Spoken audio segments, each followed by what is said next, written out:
You're listening to The Great Game, a Hunter the Reckoning actual play by Hallowed Haven Studios.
Previously on The Great Game. Echo and Princess Elminor tricked an Oni into trading them a samurai sword for a baby that turned out to be the princess shapeshifted. They fought and beheaded the Oni, and Echo got bit, and it got really gross really fast.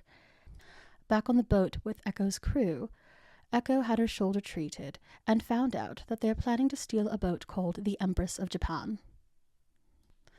Elsewhere, Aylin discusses her current condition with her 10 passengers before waking up in her shared apartment with Houdini and Angelo.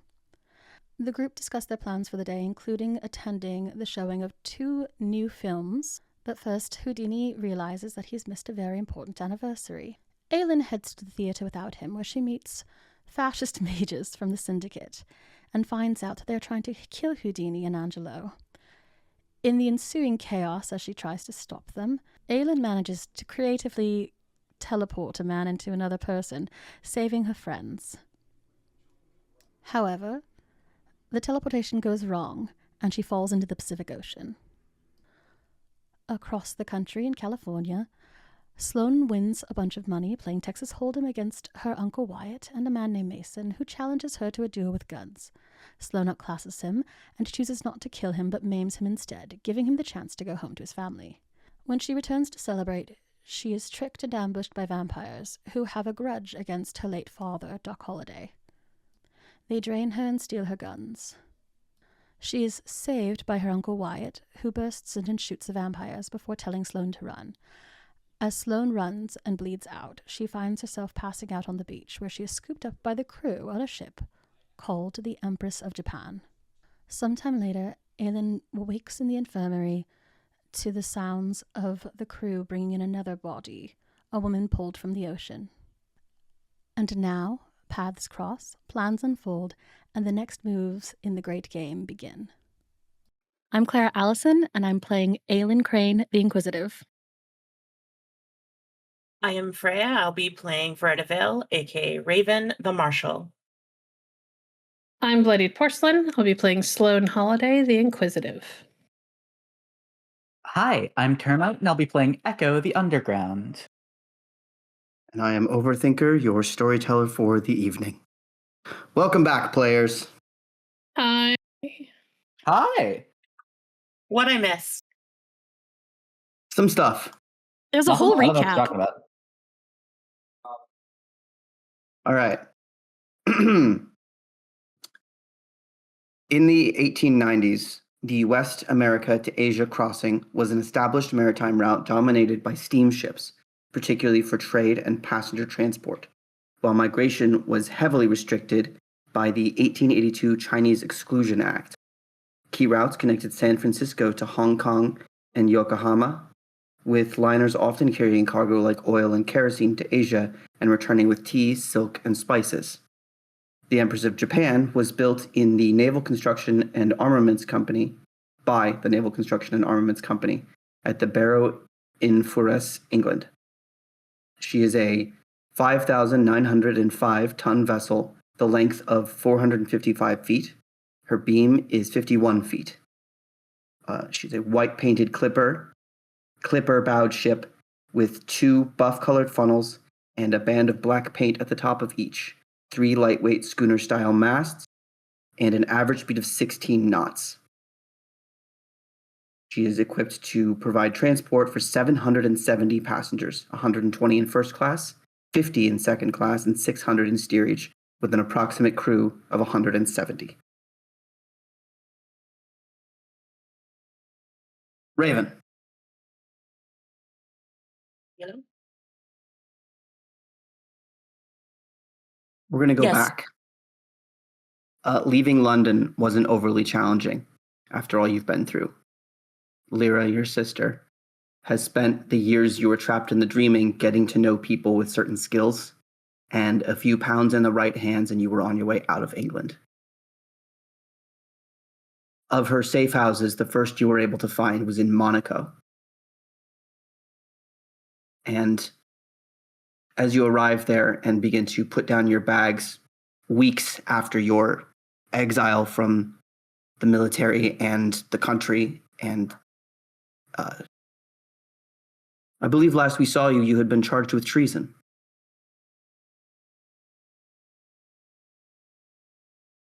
Yeah. You're in something of a villa in Monaco.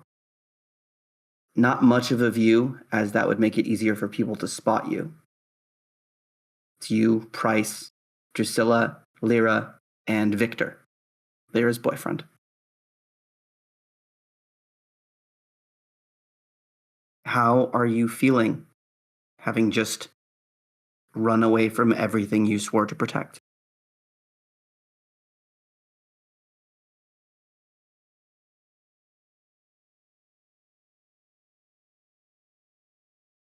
Raven would be distraught over the fact that she's forsaken her country, but happy that she found and reunited with her family.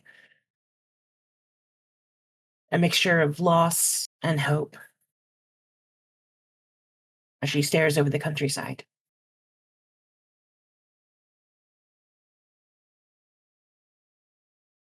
Well, not how I expected to catch up.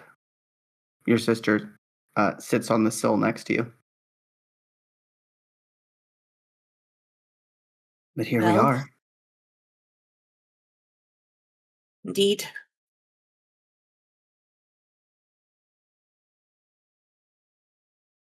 We have a So, lot to catch up on. yeah, we do. It's going to be a good bet for sure.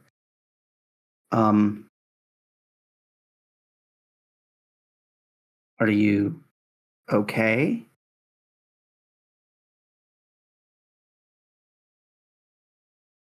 Physically, I'm fine.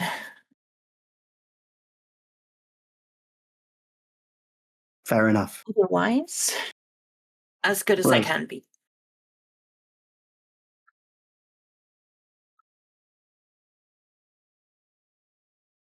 And he kind of looks down at where you were badly injured a couple of weeks ago. Any lingering damage? None. Yeah, me neither. Well, we are the strong lot, after all. Yeah. It's weird. Did you gamble with the others when you were on the other side? Play some games or just talk to the Allfather or just hop right back to it?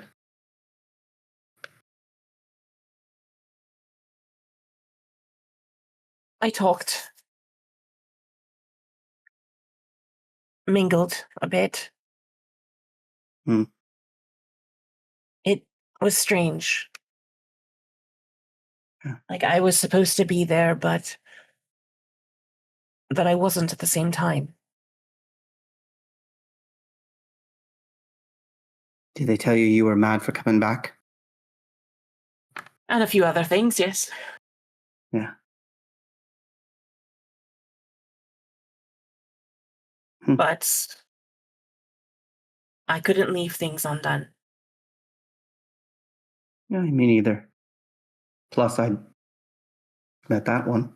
Sort of gestures across the room to where Victor, who you're confident he speaks English, but he has said 30 words to you in the past 3 weeks.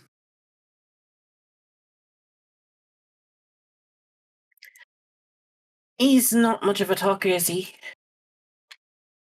He feels bad, is all. No.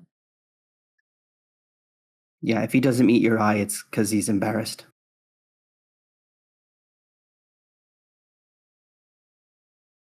He didn't really get on the best. No, not how I'd have preferred the two of you to meet.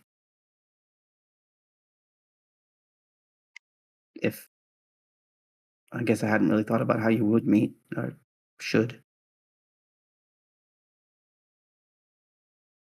You really do need to tell me how things led to how they ended up the way they did. Well, it's not that complicated. Remember, there were some Eastern mercenaries when we were in, I want to say, Poland? We were tracking a diplomat, and I went in to poke around, ran afoul of a couple of the mercenaries, and we sort of met that way. We didn't shoot each other, and tensions are running high anyway when you're fighting for your life, and then you look across your barrel and you see the most beautiful person you've ever seen. And then he reached out afterwards, and we sort of started talking, and then we were back in the neighborhood and found a hotel, started talking more, which is when he started to key me into his nature and the nature of things we hadn't been dealing with.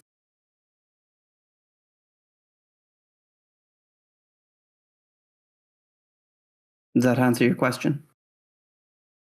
Very much so. Aye. Neither of us knew I was more than human till the White Wolf attacked us. Do you know anything about it? Why don't we bring the others in for this part? Very well. Price and Drew have put down their bags and are like getting out of their traveling clothes, and the five of you circle around the table. Victor, still not quite making eye contact.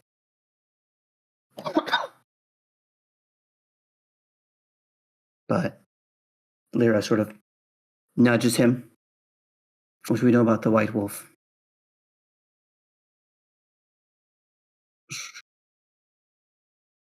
Old.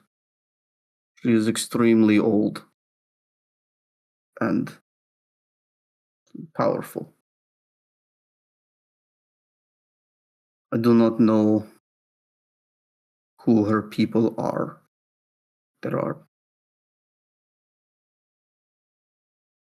I know many packs. I do not know hers.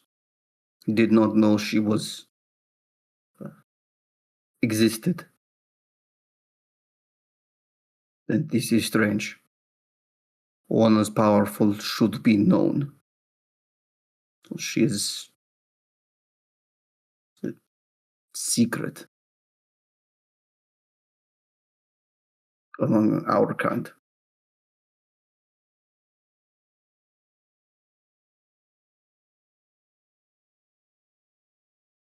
Price leans forward. A secret among your kind and stronger than you? Da. Much stronger. Right.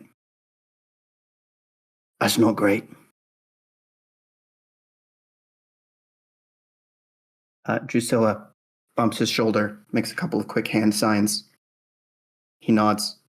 She wants to know if there were any distinguishing features, anything that would translate between wolf and human form. I did not see much. I was injured quickly. So she has fought our kind before. She's fast enough to ground me first and then deal with the humans. No offense.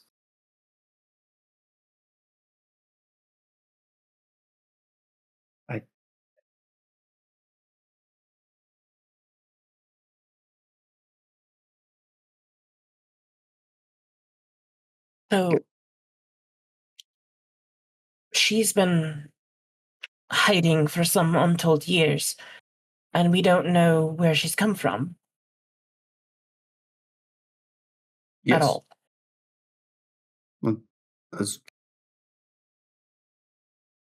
I think Do so. your kind sleep for generations, like a hibernation?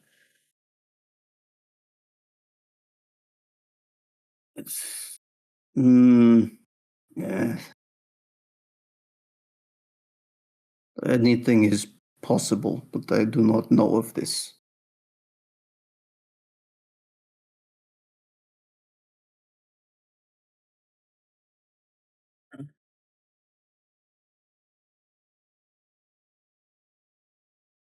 Would she still have all the weaknesses of your kind? I think so, yes. It is not common for our elders to discuss their weaknesses.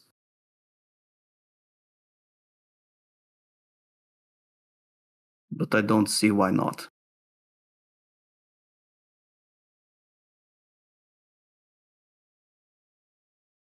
Drew makes a couple more symbols and Price translates. How would we go about finding her? I do not know.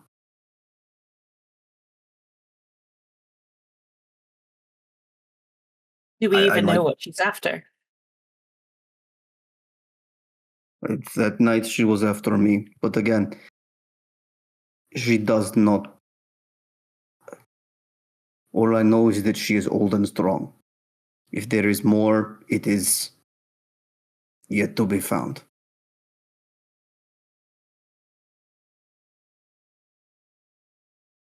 Although, here he finally meets your eye.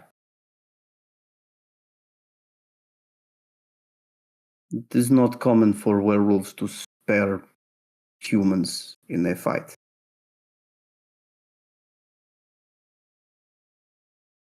That's maybe something. I was glad to hear that you were alive.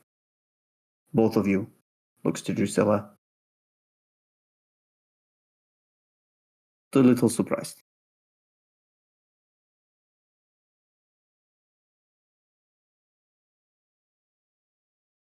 Yes, we're quite tough.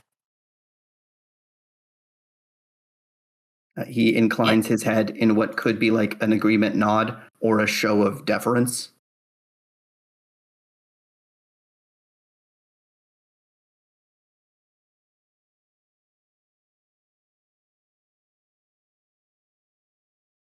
Right. I can. There are packs I have not talk to. There are others of our kind who I could try to speak to. But I would need to leave.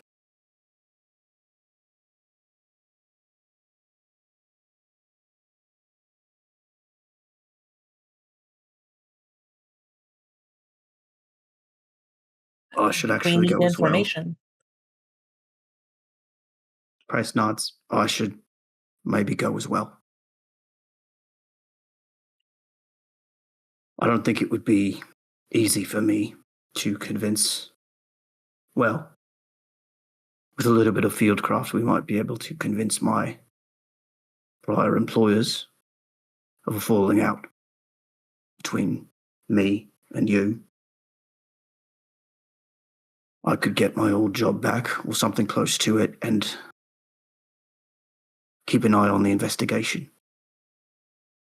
Army starts getting close to you, I can tip you off.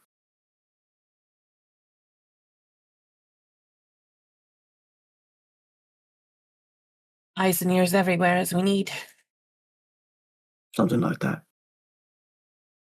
Besides, I think, given where we are currently, I think it's likely that the rest of you will be off across the world. And while I'm not past my fighting days, my traveling every few months days might be behind me.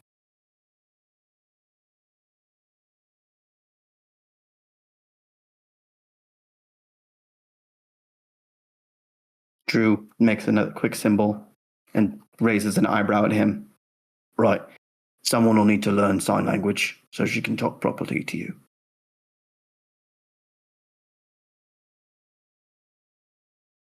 Lyra nods. I think we can do that.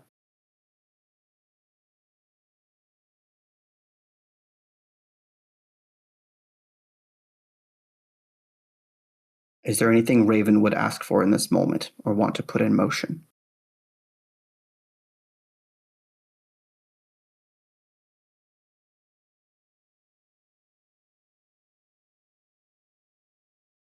With a lack of funds and anything really that we have, she would seek to consolidate to at least create a pseudo home base, so to speak. So she'd probably refer to price. What do we have remaining? What's left? Most of the goods. The rail yard was seized, of course, while you were at the meeting with the Queen. And most of our goods were there.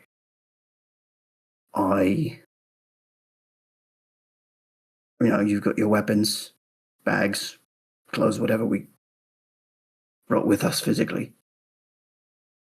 And unless I'm mistaken, Lyra nods, we've been doing some smuggling and some mercenary work, so we've got a bit of money.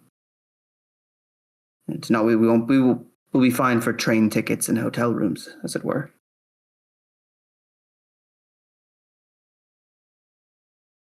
But in terms of what we Then our lost, first priority should be then to set up a source of revenue. Can't do anything without cash. I think I can find us some work, and I think I know who against. There's been a call going out from the Far East. Actually, did you, when you were with the Reliquary, did you run across these, what did they call themselves? Inquisition.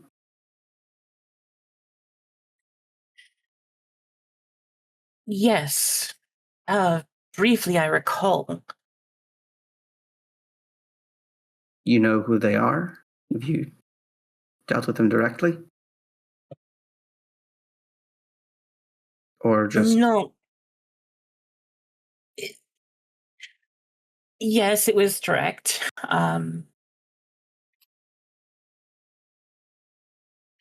It didn't go too well, unfortunately. Well, they've been They've been spreading. And there's a call to slow them down. Good money if you don't mind shooting Catholics. Well,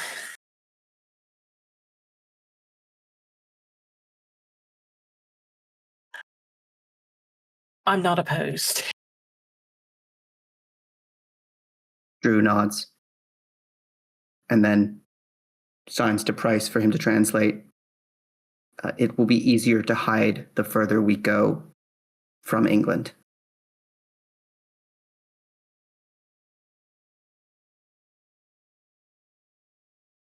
Right. So let's set it up. You lot, we'll do the fake out here in London. Have you take a shot at me. And that'll be my way to convince the army that I'm back in. And then you head east, and Drew and I have been working on some ways to stay in contact, codes and such. I'll do my best to keep you informed. And I can go talk to the packs in wherever I can find them. England may be too hot. But elsewhere in Europe, I can ask around.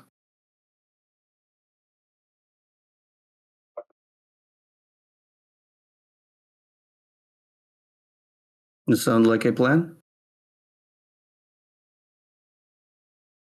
At least And the they making all of turn one. to you. Yeah, they all turn to you. It's a solid foundation. We lost a lot, but we've gained more. Especially in regards to information. We can rebuild. Just only stick out your neck when it's needed. That goes for all of you. Nods around the table. Drusilla tilts her head back a little bit. And then, realizing no one understands, signs. She says, "Fuck the man." How has your language gotten worse? She shrugs.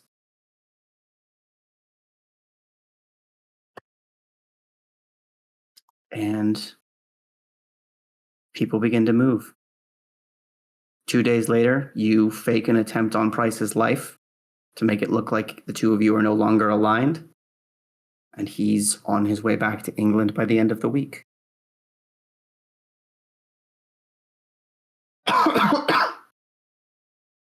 Any other conversations you'd want to have with them as the next few months turn into almost a year of moving east across the continent, never more than a month or two ahead of the British military and whoever they've put in charge, who you learn his name is Campbell.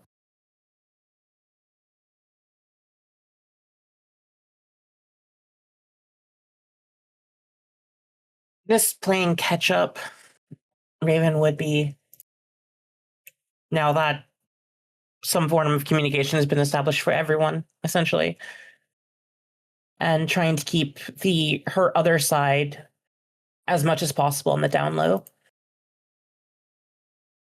Mm-hmm. And she kind of reach out to Price after a while and see if he's heard anything about Aylin or Echo.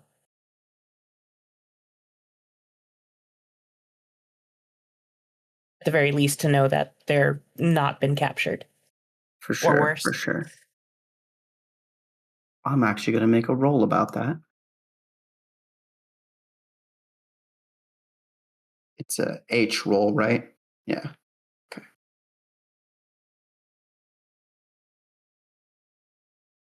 Two successes. What he knows is that they are not the primary target of Campbell and his sort of military investigation. Aylin and Echo were involved in, they didn't call it that at the time, but effectively an act of terrorism. You are a traitor to the crown. That is more serious. At least she knows they're okay. And that they haven't been captured, at least. Yeah. He would almost certainly hear about that and tells you that he hasn't.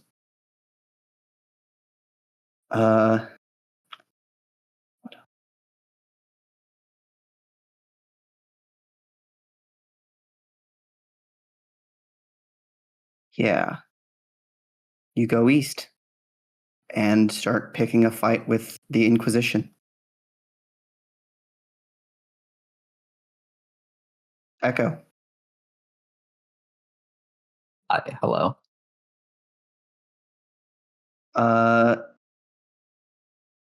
Give me a wits and awareness roll, please. Oh, good. To remember how many fucking dice I have for that.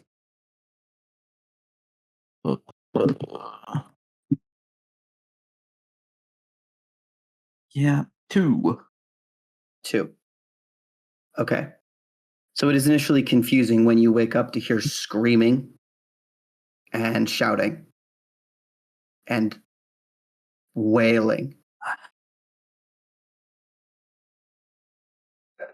What do you do? Jumps out of bed, grabs a weapon, and goes to try and investigate what the fuck's going on. Sweet. You run out into the common room to see Elminor in her nightgown, standing in the middle of the room, holding her hair.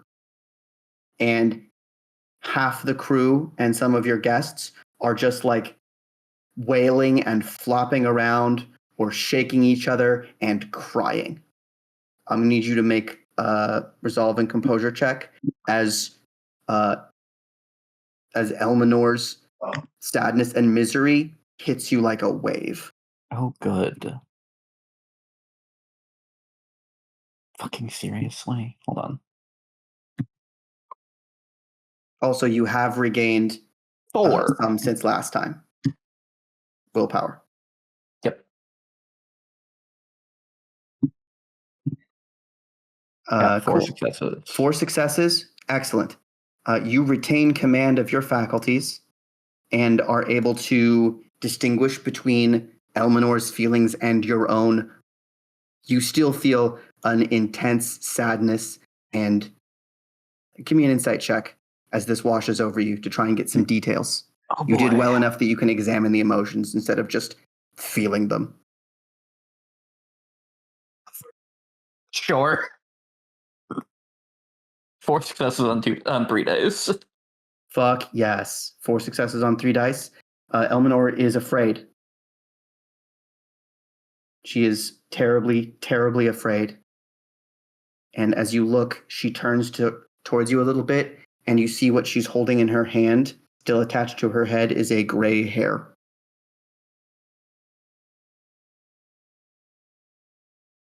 Echo, it's not right. It's not right. Are you What's fucking happening to kidding me? me?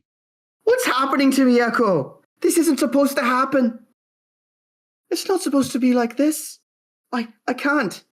How do you do this? How do any of you do this? I'm going to get old. I'm not going to hear the... God, I'm going to be... Oh, I'm going to wrinkle. I'm going to die. Echo, I'm going to die. I'm going to die. And as she slumps to the floor, everyone else does.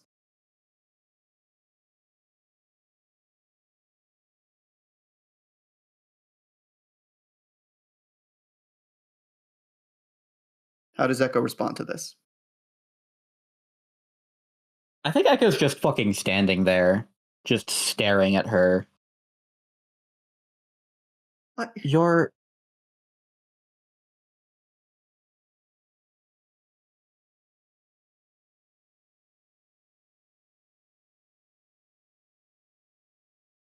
So you're finally coming to grips with mortality, I suppose?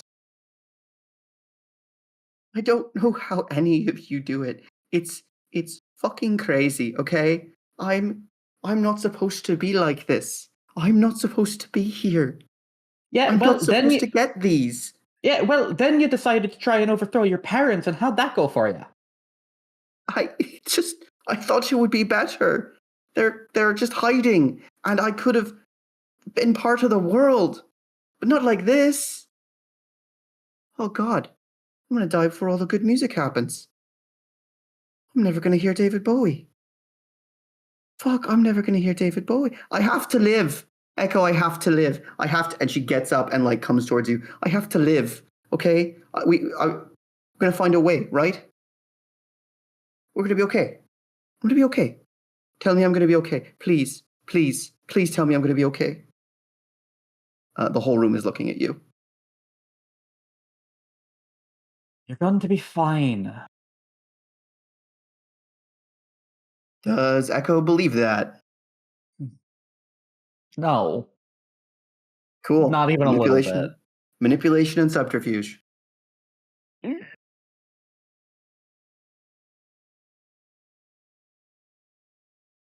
One, and we're sticking with it.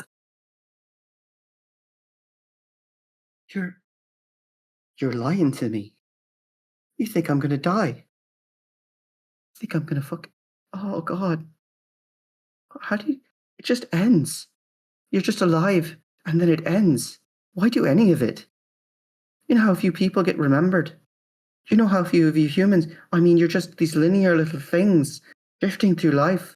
Boats on a river and there's a waterfall, and none of you can get away from the waterfall. How do you fucking do it? How do you get up every day? How? No, and it's just going to end. Because I have something to fight for? Right, but everything you're thinking you're going to fight for now is going to be gone in 100 years. And 1,000 people from this year might be remembered. But that's more than 1,000 people in the world. Most will just be forgotten. And you're not even all that famous. They might forget you. So Not everybody's head's far enough up their ass that they want to be remembered. But then you're just gone. Why be here if you're just going to be gone?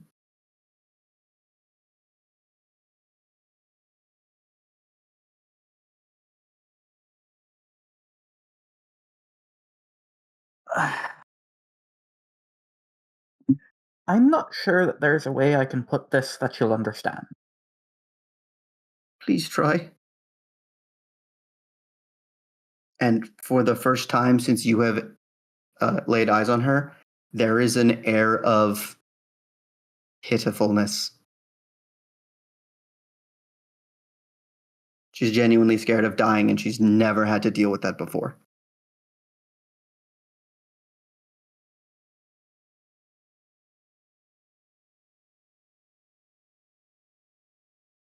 A lot of people fight for something themselves. They don't fight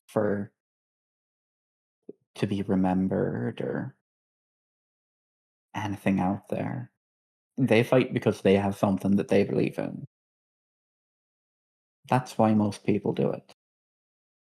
They have people they care about that they want to see another day. They have something that they want to accomplish.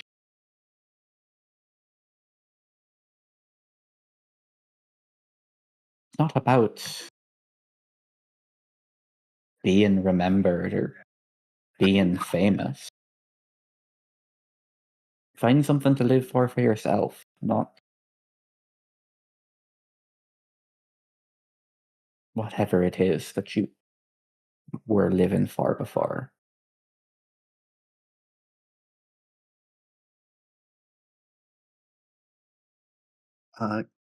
Your preferred social role, whatever you have the most in, go ahead and make it. Yeah, this feels inspiring enough to be leadership. Would you say?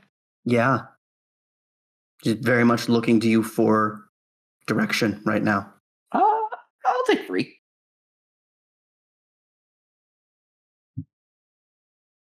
The wailing and crying of everyone around begins to slow.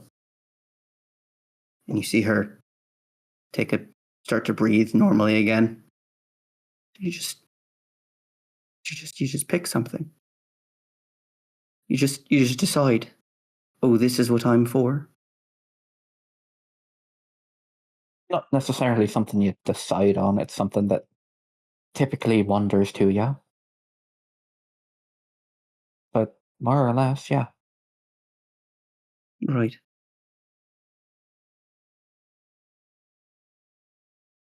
Echo, Yes. if you could live forever, would you want to? Fuck no. That's not what I expected. That's... Huh. Okay. Right. Thank you.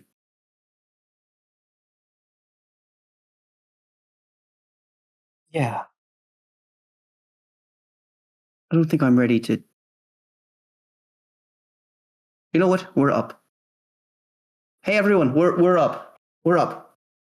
She stands up, and you feel whatever intense grip she had on the crew there has sort of dissipated with her emotional state.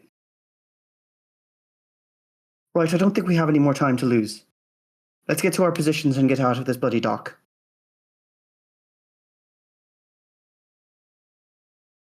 Echo, you and I need to go over plans for how we're going to get on this ship. I'm assuming you want to go in first and make sure everything's not a trap. Would be preferred. Do we And have then a crew manifest? we know how many there are, but not specifics, no. Right. We'll get you a couple of flares. Nice strong color. So when you decide it's time for Captain Rainier and myself to hop on, just toss one of those and we'll be there.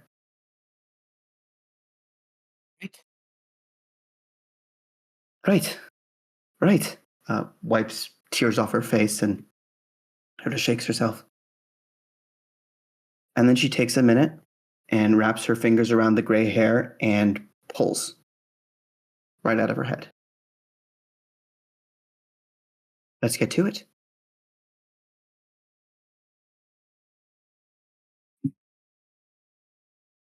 Anything you do in preparation for high seas piracy? Or how is Echo feeling about this display?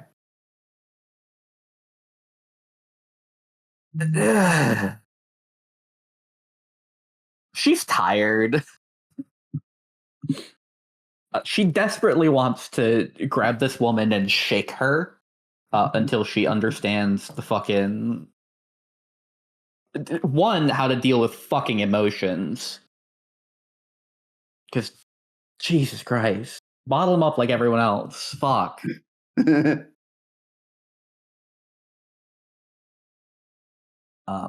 Fair.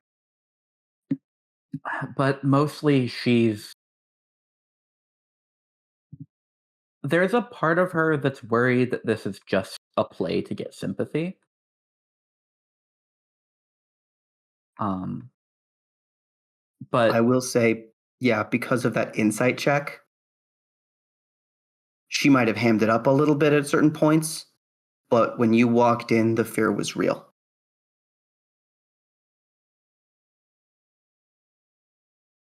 Or give me an occult roll to see if she could manipulate that wave of emotion. Sure. Yeah, Echo don't know shit. Yeah. Well, one success. That was a wave of emotion that originated from her. And given what you know of her, it would be odd for her to be to show you that on purpose. Yeah. Be a little out of character for her to be like, I'm so scared of death that you should help me. It's usually, I'm so awesome and sexy that you should help me.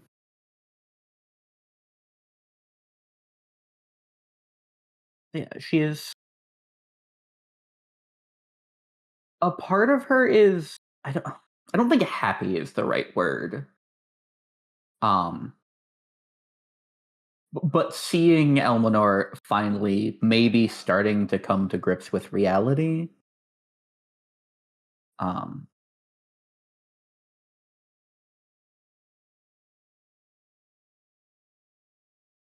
makes it almost seem like things might work out and this won't end in a disaster, like Echo's been assuming it will the entire time.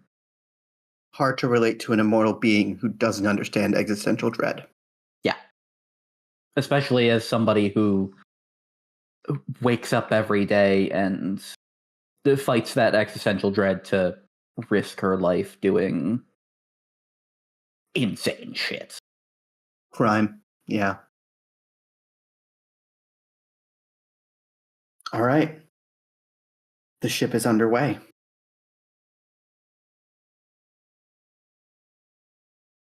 Yeah. And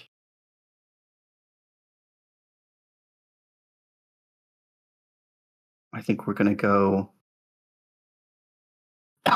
Excuse me. I think we're going to go back to Raven first. It has been years since Monaco. A year at least. Maybe a year and a half since Monaco. And now you are in China. You've been working with. First of all, there is a surprising number of people here who know how to fight pretty well. Rumors of Chinese boxing, as it's called in the West, are not exaggerated. You've met with a couple of people recently. You got a weird vibe from them.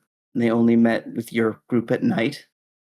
And eventually it was because you realized they are Poyjee vampires.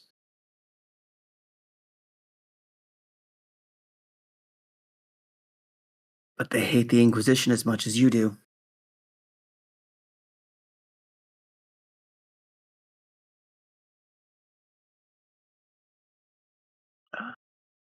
Well, the enemy of my enemy is my friend.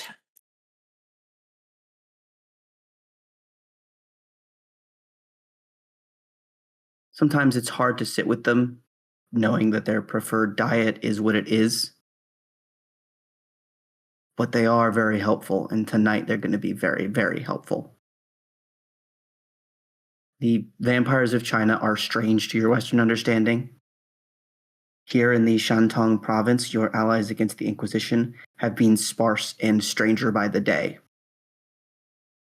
These Poyjee, as Lyra has taken to calling them, are another breed entirely. You wait in a high place, the loft of a granary, rifle set on a bipod Victor got for you for your birthday. He seems to still be repaying some imagined debt for that time that he killed you.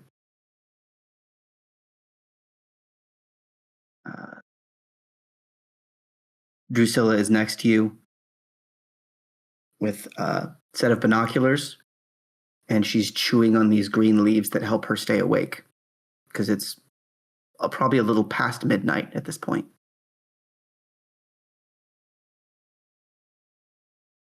The plan here is simple. The Society of the Harmonious Fist, as they've begun calling themselves, and the Poyjee will attack the local Christians and foreigners outside the walls of the church. Those wise enough to have taken shelter inside will seek to arm themselves. When the Inquisition makes its counterattack, you take this phosphorus bullet that you've recently acquired and... Apologies. Take this phosphorus bullet you recently acquired and blast the cart full of black powder you've conveniently placed nearby.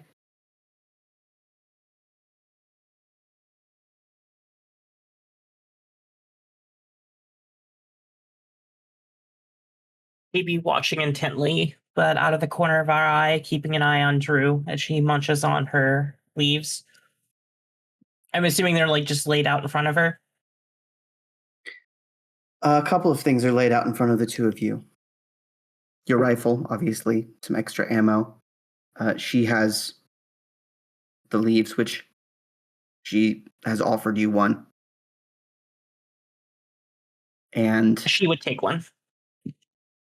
right on. And a signal flare. In case the two of you get into trouble, you can wave it, and then Lyra will know that there's a problem and come to you.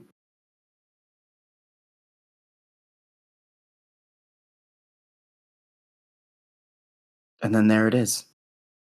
A lantern in the house nearest the recently constructed church. A fog, thick, begins to move up around the houses, traveling uphill towards the church. And you know it bears the hidden forms of your undead allies with it. The trained members of the Boxer Rebellion advance in darkness towards their targets, and shouts of alarm begin, the sounds of fighting moments later. Then the doors of the church swing open, and several figures come out a little before you expected them. You get your first... No, not your first. You get a good look. Reflective armor and guns in either hand. The heavier foot soldiers of the Inquisition come prepared.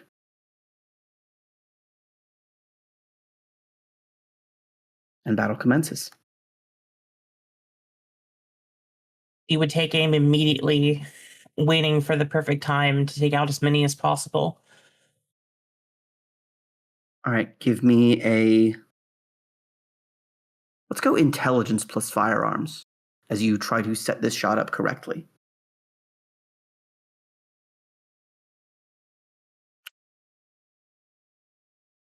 \H, right? Yes. H space roll. Yeah. And you can apply your martial proficiency to this in terms of your desperation.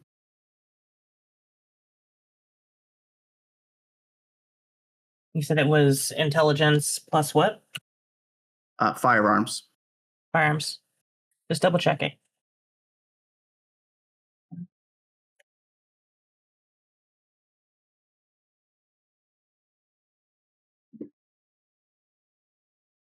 One success. I'm gonna let that stand. No. 2 successes. 2 success. Okay. With 2 successes, you go a little bit early, probably judging that it's better to hit somebody and set it off now before the undead arrive, who will be, frankly, more damaged by the explosion. The blast lights up the entire town.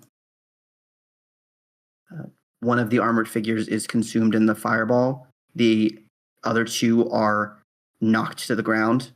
And as they begin to rise, the fog coalesces into 3 tall figures, well-dressed, who extend their arms and rush forward.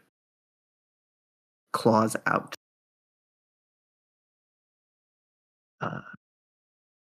One leaps on the first Inquisitor and tries to claw at the armor to get past it, and instead receives a revolver to the chest, fired 4 or 5 times.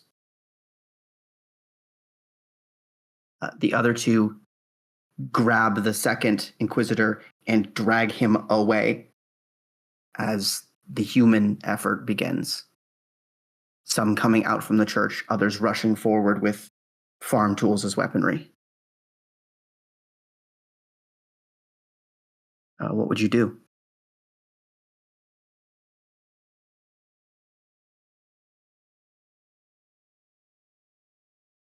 First, Raven would curse herself. Fuck, went too early. And then look over at Drew.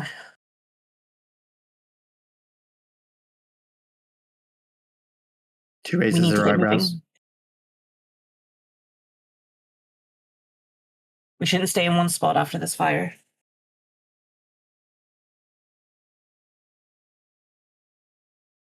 She nods. Where are you going to go as the fight continues? She would. Is there roof access? You're in a loft. You'd have to climb down, go a few streets, and climb a new building if you wanted a new firing position.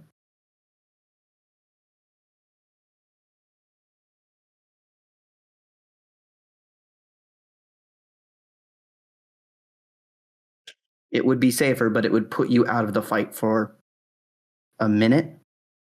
Yeah, don't want to risk that. Just get ready to run. And she'll take another shot at one of the armored knights. All right. One's being dragged away, and the other is actively shooting the vampire that's on top of him. Yeah, she's gonna aim for the one that's shooting right now. All right. Roll your shot.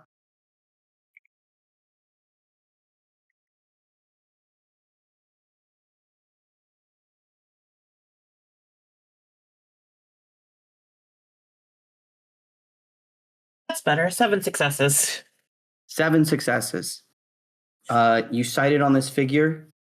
Not hard to line up the shot, as even though he's doing damage to his opponent, he is currently pinned under another guy.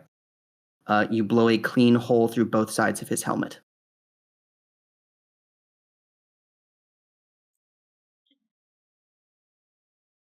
Now we should get moving. Drew nods.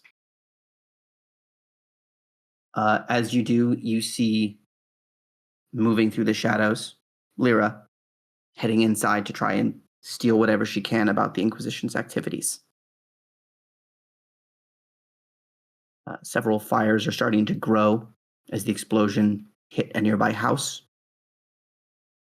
And you can hear fighting and violence and the occasional gunshot still as you relocate. Are you going for another sniper post, or are you trying to get closer? It preferably both. Get closer in a sniper's position so we could cover Lyra as she gets out. Okay. Yeah. You hop down and reposition. Wits and awareness, please.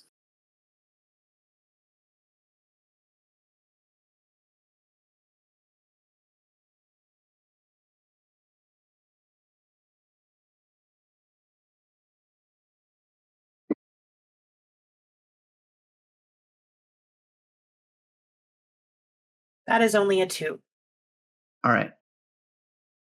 2, it's chaotic. A lot of people are getting hurt. A good number of people are dying. You see Lyra coming out of the side of the church. And I think you catch it as it's happening. Several members of the local constabulary police run out of a street very near her. And they are pointing guns.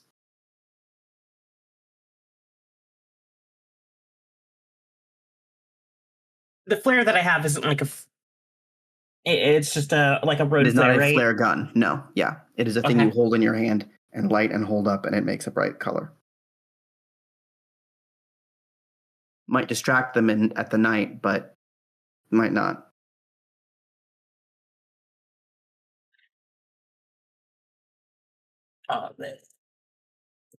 She is going to pop the flare look at Drusilla, give the sign to basically escort Clara, and run forward with the flare and then toss it at them as if it's an explosive.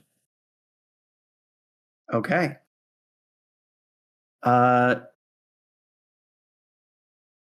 me charisma plus intimidation, and you can use your desperation dice for this as well.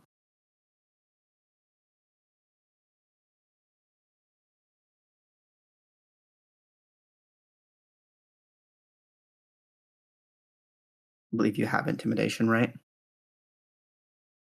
Yes, I do. Sweet. I'm just doing math. That's 4 successes. Sweet.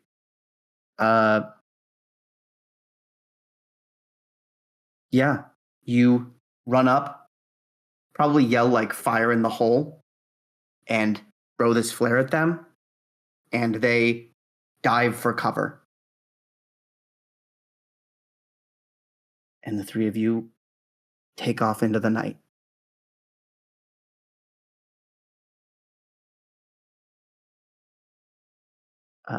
Maybe an hour later, you return to your safe house to find 2 letters waiting for you.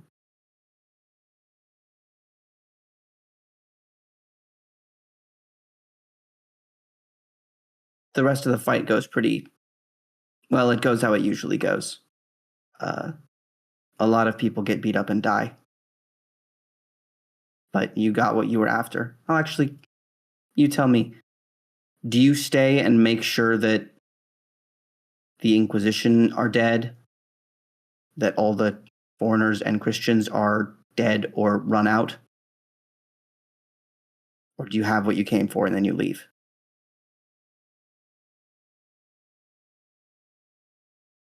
On the way out, do we see the other armored man? The other armored knight? I'm going to say on 2 successes that you did not. Okay. Wherever he ended up in the fighting, he was dragged in a different direction than you ended up going.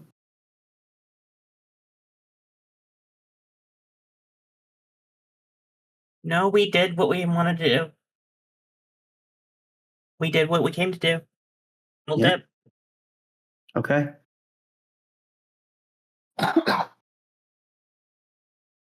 The 2 letters. One, you've become pretty comfortable with. I mean, it's always a bummer when it shows up, but you're all expecting it at this point. It is a letter from Price. There are honest notes about his life. He has a kid now. He met a woman shortly after returning to London and has like a 3-month-old son. He also informs you that you've been located and agents of the British government are coming after you. Time to move. Without hesitation, she began immediately packing up everything. The other letter is a surprise. You have never received 2 letters.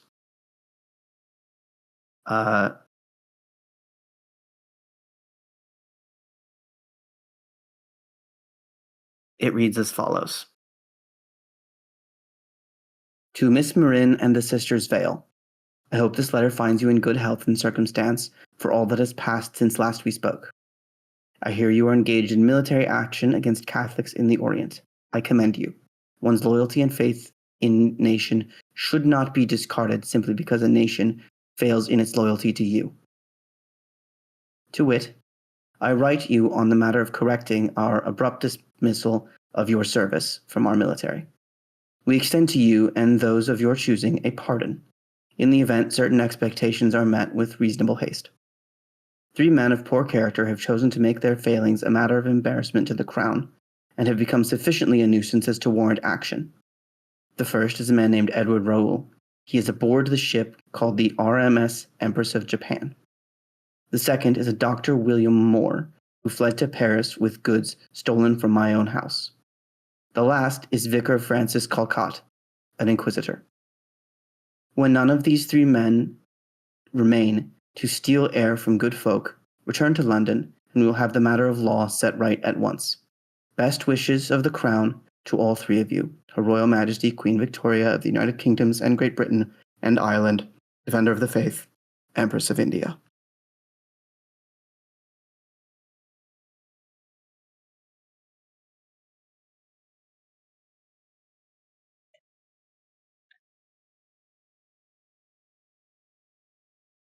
First, Raven wouldn't believe a single word, but she would 100% note the people that she wants taken out.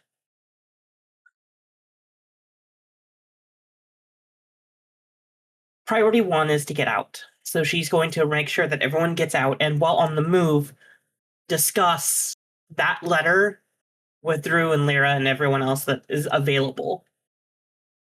It's Drew and Lyra. It's the 3 of you right now. Okay, just the 3 of us. Victor's been and gone a few times, but he's been trying to track down the White Wolf through European werewolf packs. Not having a lot of luck at the moment.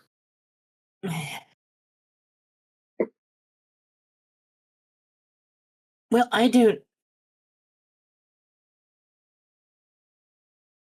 This is clearly a setup. However,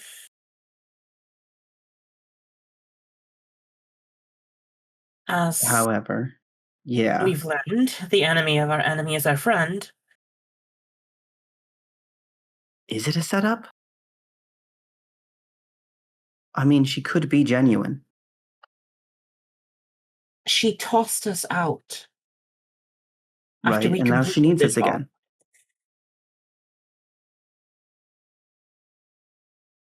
I'm not saying she's going to be nice to us, but she needs a few people dead. Why not do it? Costs her nothing to pardon us, right?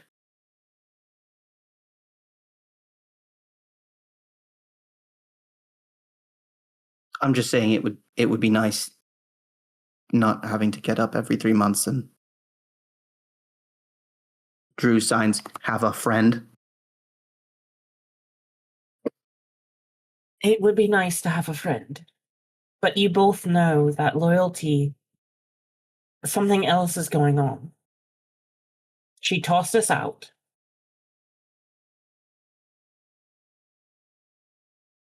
For completing the mission as directed.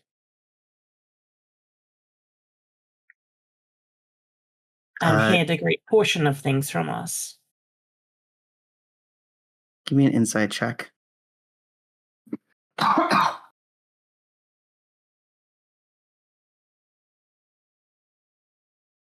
And insight would be Wits and human perception? perception. Okay. Insight. No, it is insight in this system. Yeah. Okay. We call it human perception. Wits and insight. Okay. Yes. 0 successes. Cool. So you do not see the look of hesitation on Drusilla's face when you say, "We did everything right."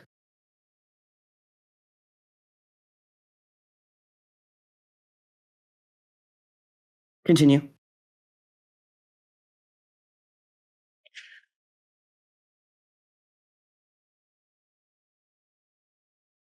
At the very least, we should find out what these people actually did. And not take her at face value.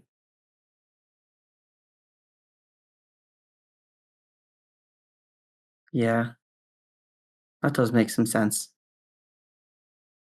Find, who is this? Raul. We're not that far from the coast. If this, I mean, it's called the Empress of Japan. We could probably get to that.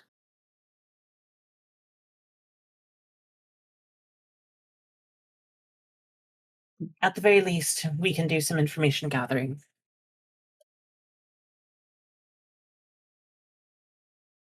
Drew nods. And if we find out, well, he's not that nice of a man. They both make finger guns. She'd do the same. Cool. And from there, you head to the coast, where in a little while, you can get a ticket and find your way aboard a ship. Meanwhile, on that ship, specifically in the infirmary, we find Sloan. Uh-huh.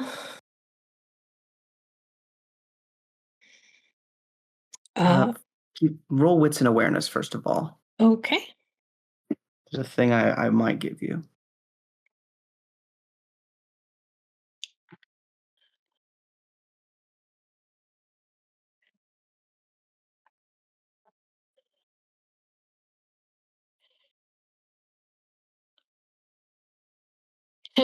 One.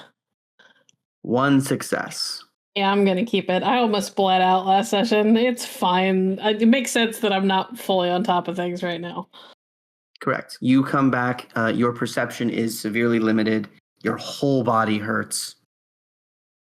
But your eyes do open a crack, and you're confident that this is the real world. You are not dreaming or hallucinating or anything. And you do see who is on that bed across from you. ASC. No, I'm dreaming.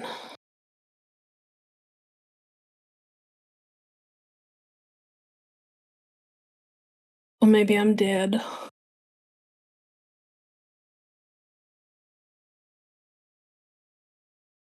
Aylin, Am I allowed to wake up? someone's talking. I think they just said a name. Maybe a name you haven't heard in a while.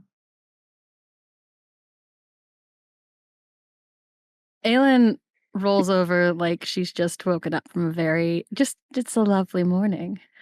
In spite of having hacked up the sea probably like 20 minutes ago.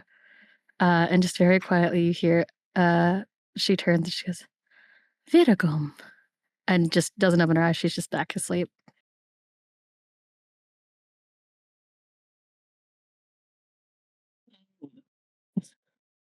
Have I healed any of the damage that I took last session? Yes. Okay.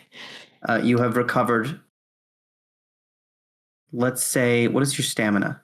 2. Okay, you have recovered 4 boxes. Oh, damn. Because you've been down for a while. I'm full then. Okay, cool.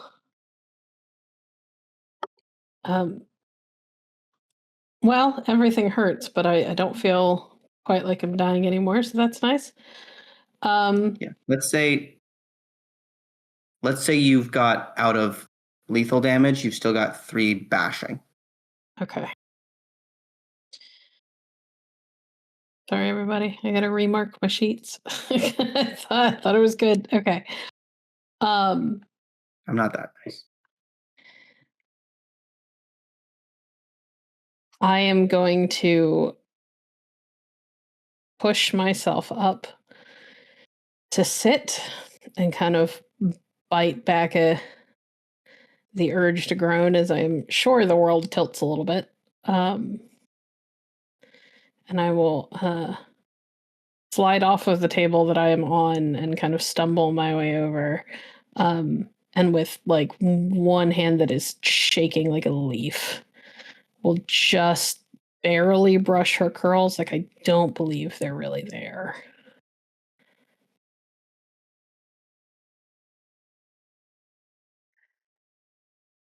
Aylin, somebody's touching your hair. Yeah. Oh man, I wish you hadn't. Yeah. I think she Aylin rolls over and like kind of nestles into it. I think she's just so exhausted she's fully forgotten what's happened. Cool. Do make me an awareness plus wits. I don't want to wake up, though. I know.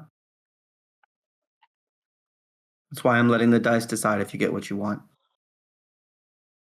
I gotta find my fucking. Those were words. They very I'm specifically grumbling. were. 2 successes. I ain't getting up for shit. I think you know someone is here. Yeah.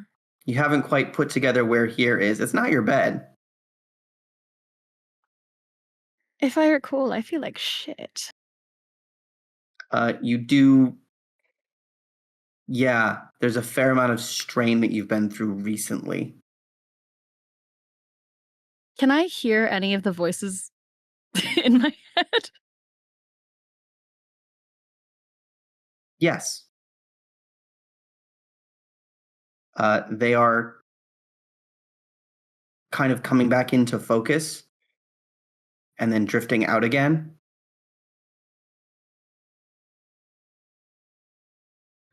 Any I'd in particular? forgotten. No, I just forgot what it sounds like when it's just me in here. It's all very it's all very confusing now because it hasn't been this quiet in a while. But I think she's gonna take advantage of the fact that there's no one there except her and just open her eyes. And the second her eyes open, Sloan kind of like jumps back. Like Jesus Christ. She's not ready.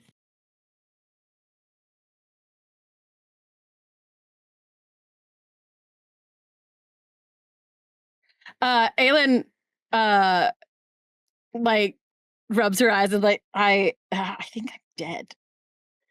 And now she's going to try to like just make contact with anyone in her brain. Had the same thought.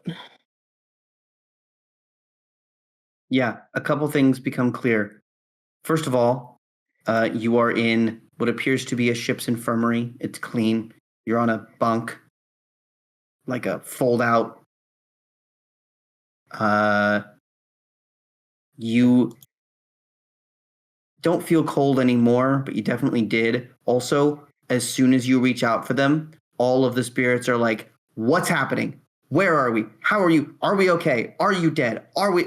Where's Gordon? What's going on?"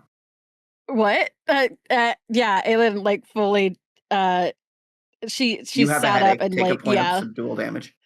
yeah, fully like lays back down and holds her head like, oh fuck. What do you mean where's Gordon? You say that out loud? I say it in my head at least.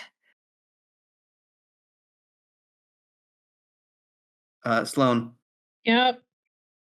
Aylin has a headache and just laid back down. What else is new? Oh, well, that about right. Everything I remember.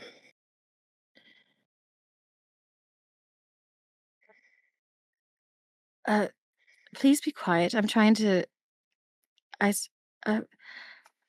away, spirit. And she sort of like waves a hand at Sloan. Oh, darling, you Like shooing her. you're gonna have to try harder than that.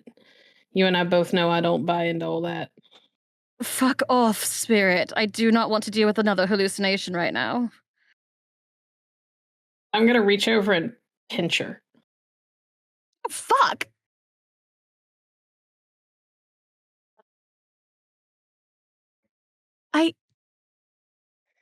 And like she finally like looks at Sloan. That's a real lady. You can't be here. What did you do to your hair? I cut it. It was so lovely. Yeah, well. Took an awful lot of time to take care of. I like it like this.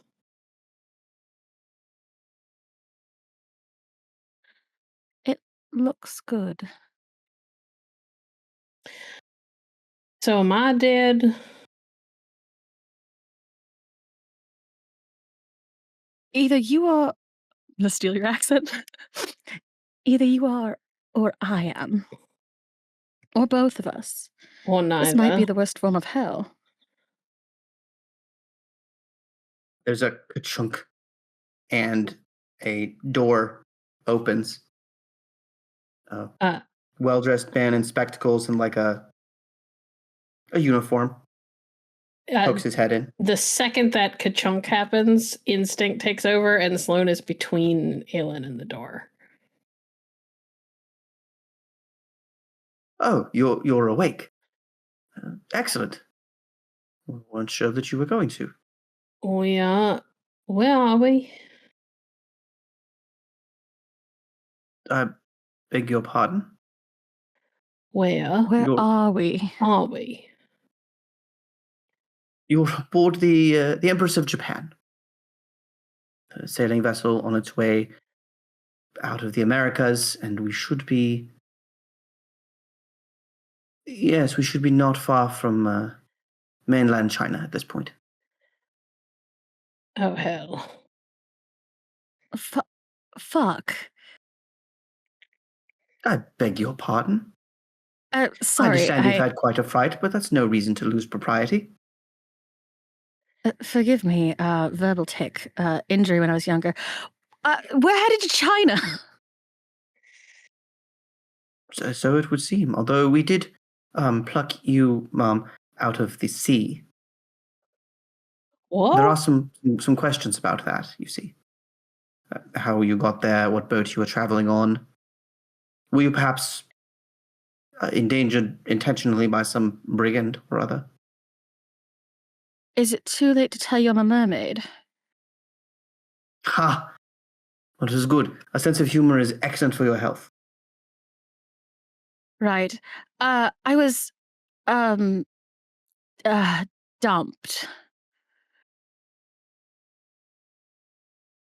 It's not incorrect. I see. Well, I suppose the captain shall will want to have a word with you about that. We can report the ship in question. You, ma'am. You arrived at the gangplank quite wounded. I remember some of that. Not much. Yes, you were... I believe the term is exsanguinated. Rather extremely. Oh. Yet, an examination of your body revealed only very small injuries. 2 pairs of small holes, I believe. Excuse me. Uh, Seawater. Sloan kind of... She's thinking really hard, because I imagine that that's all kind of just a blur to her, where there's like bits and pieces that she remembers clearly, but a lot of it was just a lot of like terror and noise and running. Go ahead and roll wits and intelligence together as sort of a memory test. Okay. Can I roll to see if I can catch fully what this was? Clara obviously knows. Absolutely. Insight or occult plus wits or intelligence. You don't need a lot to know. Yeah, I'm gonna keep the 1. I think she's struggling with it. Cool. Yeah, you can't quite understand why you went from, hey, looks like I'm going to get lucky with this nice lady, to I've given her all my weapons, I'm mostly dead. Why it's here, I'm running. There are leaps in logic and connections between those events that simply do not make sense. Do I at least Your remember brain the will not face? accept them. Do I at least remember the face of the guy who has my guns? On 1 success, I'm going to say you remember that it was a dark-haired man. All right. In a suit.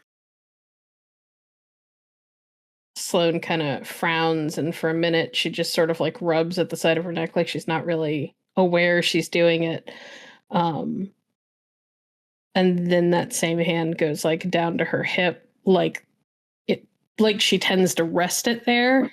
all the time. And when it doesn't find her gun belt, she sort of pats for a second and her eyes go really wide. Weird. Yes, your effects are in the locker just over there, both of you. Also, Aylin, 100%. You know Yeah. exactly what happened. I've been there. I am going to the locker, like not even thinking about it. Sloan has kind of a little bit for the moment brushed off the fact that her long lost girlfriend is in the room. It is desperate to make sure that her guns are there, and when they're not, her face goes just white and then red, and her eyes are furious. Oh dear. Please, sit down. You're getting quite pale, and we don't want that given your condition. What was your name again? Fred, nice to meet you. Fred, yes. If you excuse me, I've just been thoroughly soaked, and I would like to change out of some of these wet clothes. Do you mind leaving us for a moment? Certainly. We've actually managed to scrounge up a room for the two of you. But if you'd prefer to change here, we can, I think, bring you something. A room would be lovely. A change of clothes would be better. Certainly. I shall see what I can do. And he steps out. As it is, I think they would have gotten the wet clothes off of you just because it's better for your body temperature. So you're just under a blanket. In like a nightgown, maybe. Excellent. Love this for me. Sloan, vital detail, Sloan. Your ex-girlfriend is here in her underwear. What else is new? Yeah, my guns are missing, so.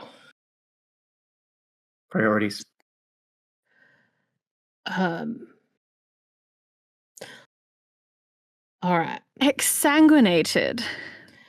Yeah, I don't remember much. I remember a woman. I remember winning a lot of money that the Camden Hall still got, I hope. Or maybe Uncle Wyatt cashed it out for me. That would be fine. He'd hold on to it. I think one detail swims to the surface and sticks firmly in your mind. And it was right after you stabbed the first vampire and she sort of recoiled. You got a very clear view of her face with fangs and a hiss looking feral.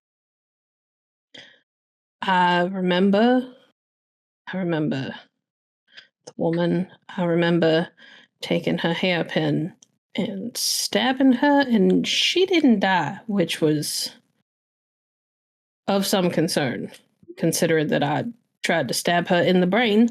Oh, darling. I remember a man I'm so with sorry. dark hair, and he's got my fucking guns. We can get your guns. We can replace them if nothing else. No. But we have to get guns, Sloan. We have to get the guns.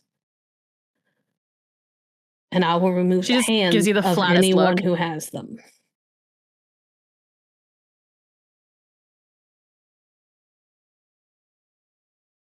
Sloan.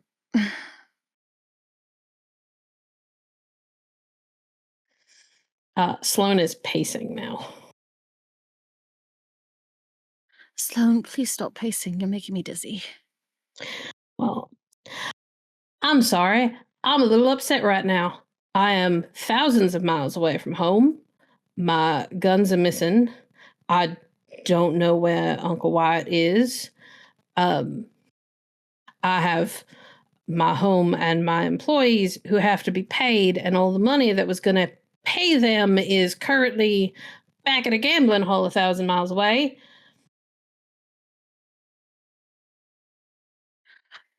Give me a moment. And Aylin is going to try to sit up and get out of the bed.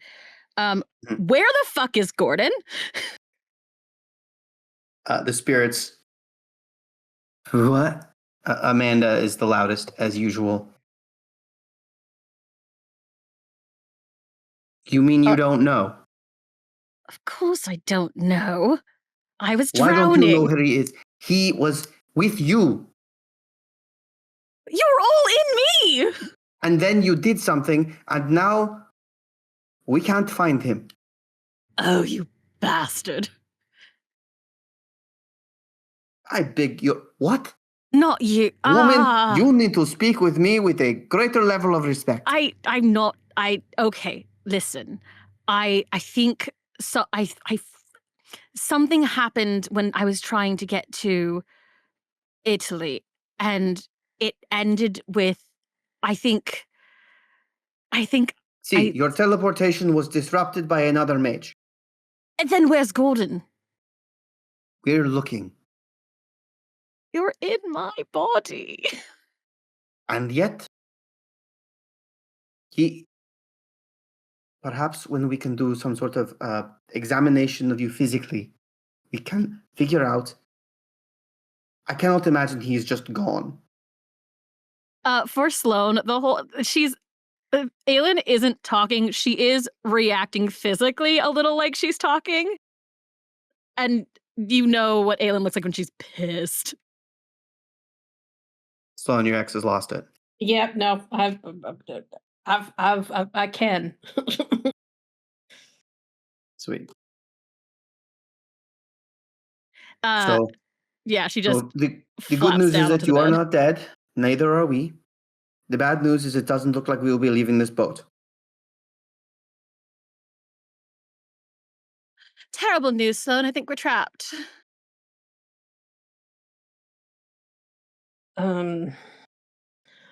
Well, we are on a boat, darling. I know. Several of the ghosts are like, hey. Gloria in specific, the hitchhiker who was out to like live her bohemian life, sort of whispers in your ear. You seem to know this lady pretty well. Is there a history here? I don't want to talk about it right now. And that one is out loud. Well, I don't want to talk about it right now. I'm sorry, but this is a problem we're going to have to deal with. Oh, no. I just need everyone to be very quiet for just a moment. I'm the only one here, darling. The spirits back off. All right. We've been in worse situations. Have we? It's been... I mean, don't get me wrong. There was that one time when you got a little bit in debt, but I don't think that was worse than this. No. Oh. I'm so sorry. He said exsanguinated earlier. Yeah, I picked up on that. He stabbed a woman in the face, and she ran off, I assume? I stabbed her, and she'll kind of like point to the soft, fleshy bit just under your chin. Here. She yanked back, and she hissed at me, and the teeth were weird. I don't want to be the one to have to explain this to you. Listen, I remember her very well, but there was another man, and he's kind of my focus, because he's got my guns. Yeah, Derringer, it's fine. No. I mean, sure, he can have the Derringer. I can replace that any day, but the others are not so replaceable. All right, whatever. All right, oh my goodness. I wish and Aylin is having a time. How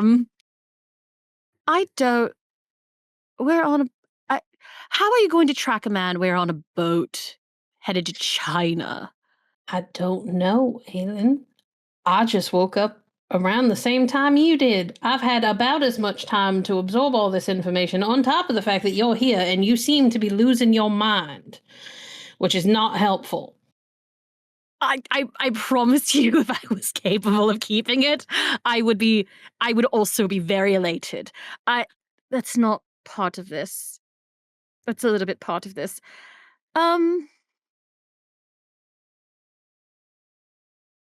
I don't know if I need to. How bothered are you by this whole situation? The crazy lady thing. Mayhap you'll never have to deal with her again. Not me crazy, the other lady.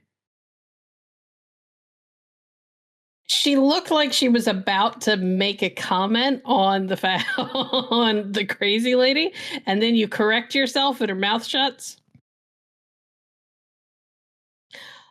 Make no mistake. I've find her. She and I are going to have more than words. All right, well, I'll get this out of the way then. It's possible, and by that I mean it's incredibly likely, that perhaps,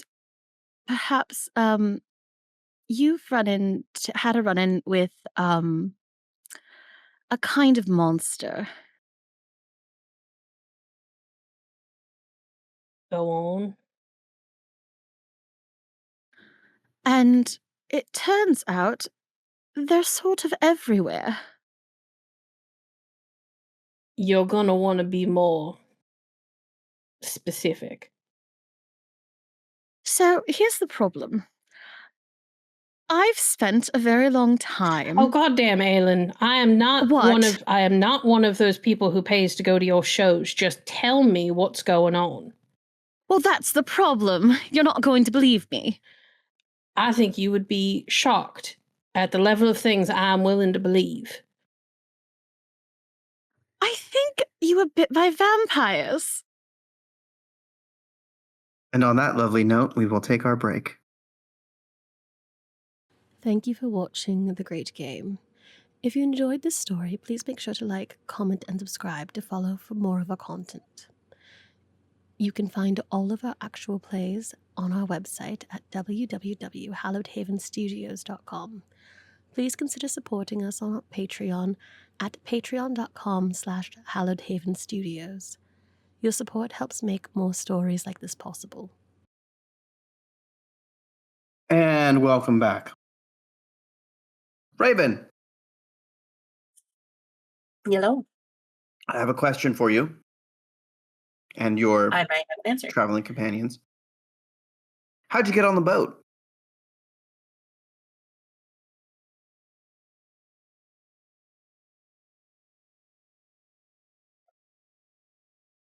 The simplest would be to buy a ticket or to acquire a ticket or two or three.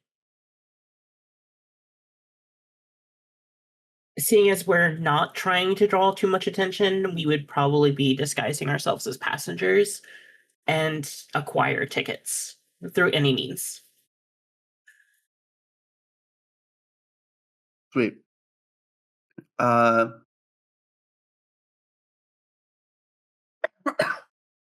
You don't have the mask quality, do you? Like a fake ID or fake name? I don't believe so. No, I do, yes. Oh, sweet. Then yeah, you can absolutely get tickets under a fake name. Some of the one of the Poyjee was killed in that battle, but the other two honor their agreement and pay you guys for helping put the whole thing together. So you can just buy a ticket and be on the boat. We're just buying a ticket. Yeah. Make it simple. You've got a nice little room on the port side, maybe halfway back. You open up your usual travel luggage, and each of you unload. Well, you and Lyra both unload weapons. Drew is happy to help in a combat situation. Still can't actually pick up a gun without, like, full body violent shaking. At this point, wouldn't expect her to. Yeah. Raven would do everything in her power to make sure she never has to hold a gun again. Fair enough.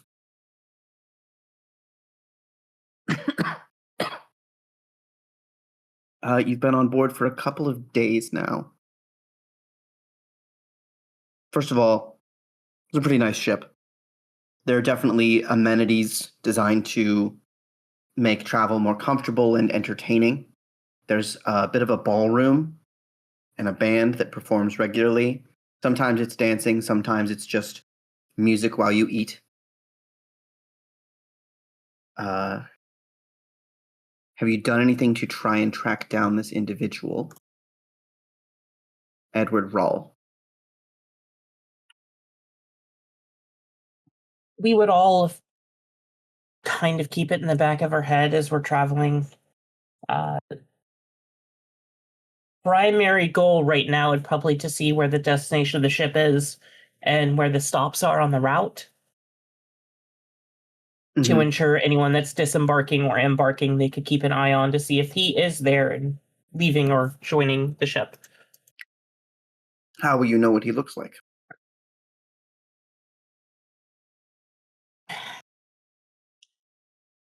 There's a passenger manifest, correct? Yeah, probably. We would start trying to gather that first. Gather. Acquire. Okay, cool. This puts you pretty close with the ship's maybe 20 or 30 security personnel. Mostly it's crew who also are strong and buff and occasionally remind people that good manners are important.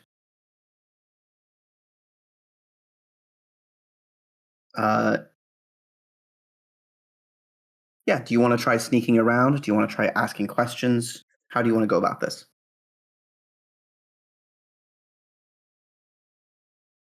Well, definitely not the questioning type, but she would attempt to make friends while Drew and Lyra try to do what they do. Fair enough. She can get buddy-buddy with the security group. She can at least know their rounds. Cool. I'm going to have you make a roll for this. Okay. Charisma plus, up to you, persuasion or investigation.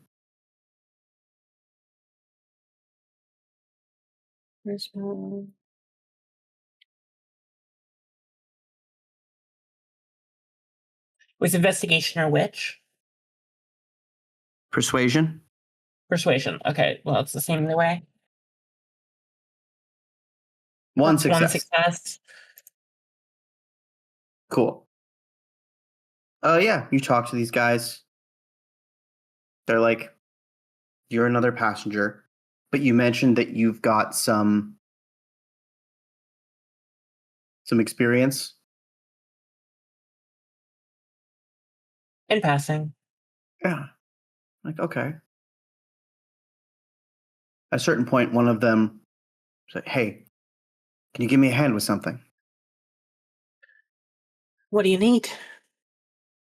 Well, there's supposed to be 2 people on this door at all times. Something about a threat to a passenger. I've got to go to the bathroom, and my replacement is taking too long at whatever he's doing. Can you... Worry not. No one will come in or out. All right. Thank you. Takes off. Also, I'm going to have you roll 6 dice. Okay. Cool. 1 success. Drew and Lyra have not found the manifest. Fair.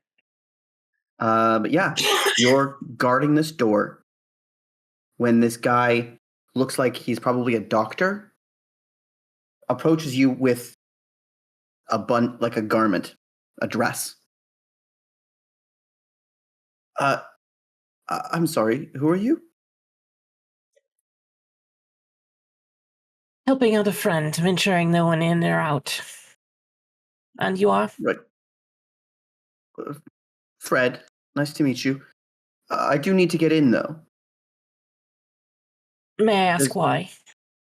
Well, there's a young lady in there, you see, who fell in the ocean. We had to remove her garments, and she's going to wear these. Well, the guard shall return shortly, and he can see that you are who you say you are. Right, and who are you to be standing here? It's my understanding the crew guard the door. Yes, and I'm an ally of the crew. I suppose you're not on the crew, are you?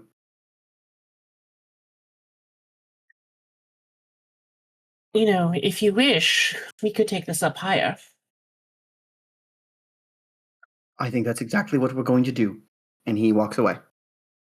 It's at that point that you hear the word vampire from the other side of the door in a voice you recognize. There is absolutely no way I heard what I thought I did. Right. So I got bit by a vampire. I really wish that I... Sloan, Listen, I'm not saying I don't. I'm digesting. I am a very good liar. You know this. I beg to differ, but Would I not try to come up with a better lie? I don't know. You were never any good at lying to me, so. Sloan, this is... I and didn't Aylin's say gonna... I didn't say I don't believe you. I just said I'm taking a minute. I don't have time for this. I need to be in Italy. Well, I'm afraid you're a bit far away, darling, and until we get off the ship, you ain't going nowhere. Sloan... God damn it. Aylin has pulled herself out of bed and is going to go for the door. Oh, yeah. I remember this level of crazy. Let's just go charging out in our nightdress. I just want to see... I want to get my bearings. We're on a ship, darling. Can I open the door? I won't throw it open yet, but is it unlocked? You may. All right. Or it opens in front of you. Sloan, what? I'm sorry. Did the door open? The door opened, yes. So you open the door and Yes. Raven is standing right in front of you. I'm dead. I'm dead. Hello, Aylin. I'm dead. You two know each other. We are an acquaintance, yes. Aylin just throws herself at you. I think she gives you the biggest hug. Raven will hug you back. Big hug. You're not dead. I am not dead. What? Why? How are you here? Well, that is a tale. OT, Yes. my cigarette case in my pocket? Or was it in the locker for me to put in my pocket? Yes. The second Aylin throws herself at this other woman, Sloan pulls out this silver cigarette case and puts a hand-rolled cigarette between her lips and lights it up. Thank you. And this is the perfect time, real quick. Freyja, could you please describe Raven? Yes. So after a period of years, she still has her military garb, her jacket, though it is very... It's been kept, but you could tell it's had wear.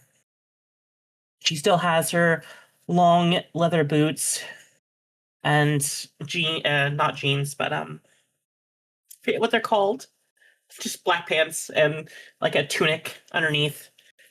A bunch of leather belts and pouches, and a scarf that is covering her hair and head mostly, with 3 feathers hanging from her braided hair.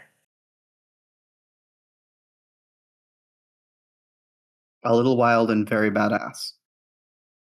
And yes. She's also tall, Very right? happy. Yes, she is. She's 5'10". Aylin had to jump.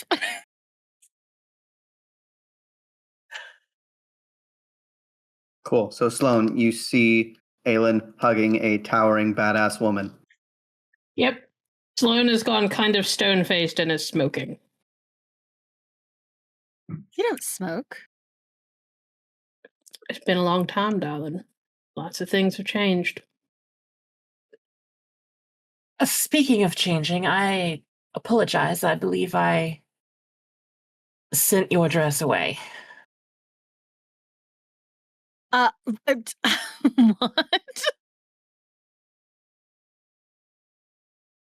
Well, No. it's fine. I'm assuming... There she is. Fred has returned with a couple of security guys. My dress. Good. Oh, you have some modesty, woman. You're just standing in the hall. Sloan, the last time you saw Aylin make this face, it was at a show that Houdini crashed, and Aylin did punch him. Sloan will very smoothly balance her cigarette between her lips and shrug off her jacket and go and wrap it around Aylin's shoulders and very gently try to steer her back into the room. I apologize. Waking up on the ship is a little bit of a shock. She'll be all right as rain in a moment. Could we have that dress, please?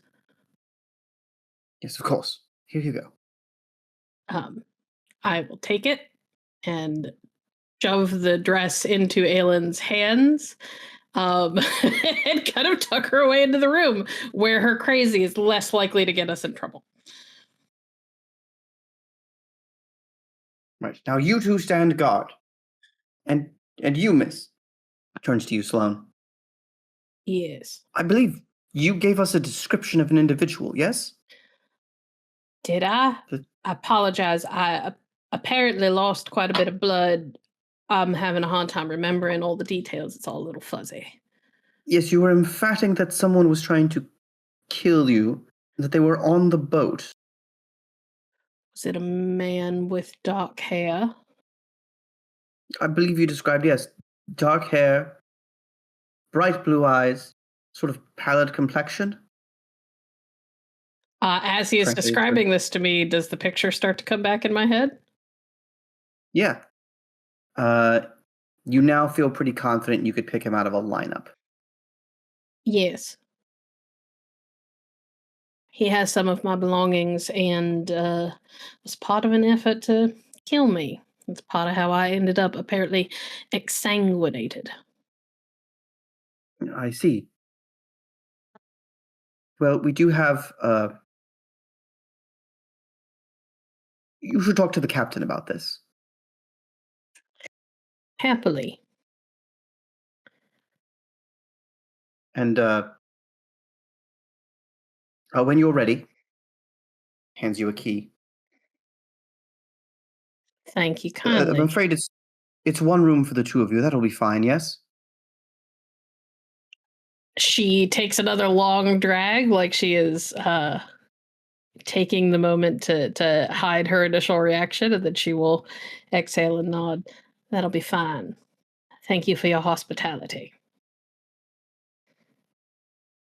Certainly. And for finding But it never be our said good that the Queen friend of Japan- here. And she'll kind of clap Raven on the shoulder.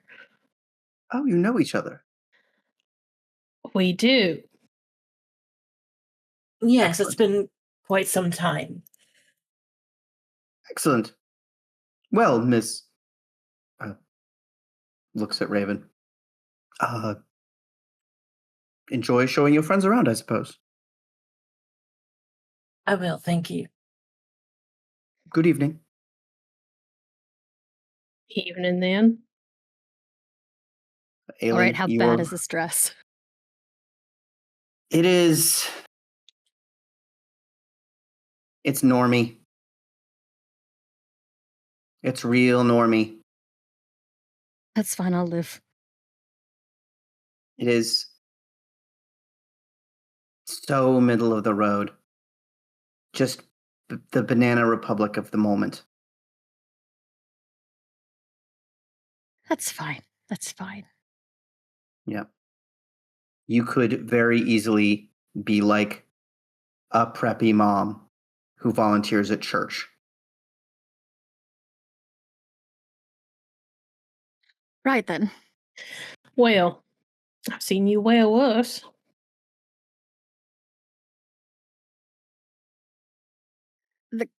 The clothes are not. I'm having a hard day. Yes, darling, I'm sure you are. And she'll kind of pat you on the arm.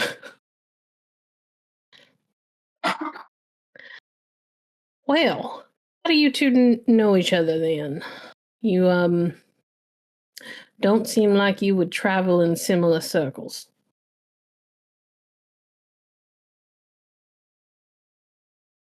Aylin looks at Raven for this. I was hired to be her bodyguard for a period of time. Can I insight check that? Yes, absolutely you can. I'm like, Raven, manipulation, and subterfuge. I should have answered the question. And wouldn't have gone much better for you. yeah, insight, plus you can add your desperation dice. Yeah, why not? We're only at 1 desperation, so it's only 1 extra die. Correct.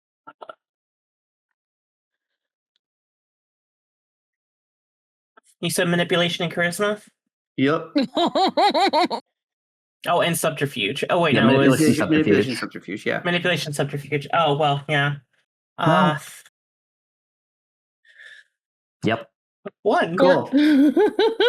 I hate it here. I got Not 4. only is this bodyguard line a lie, but it is concealing a dearth of information.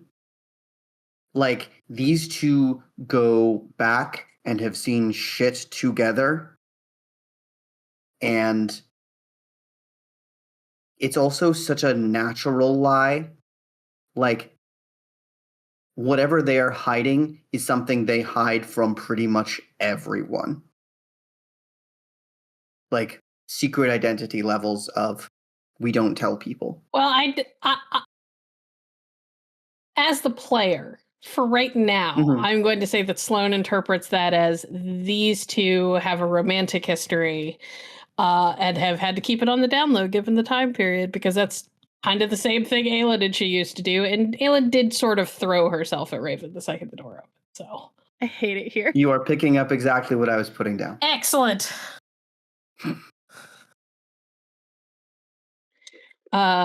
Sloane's eyes kind of narrow a little bit and she takes a long drag. Now, we don't know each other, so I'm gonna choose to forgive you purposefully lying to my face like that. And also inform you that you don't know me. People don't lie to me and I not know about it.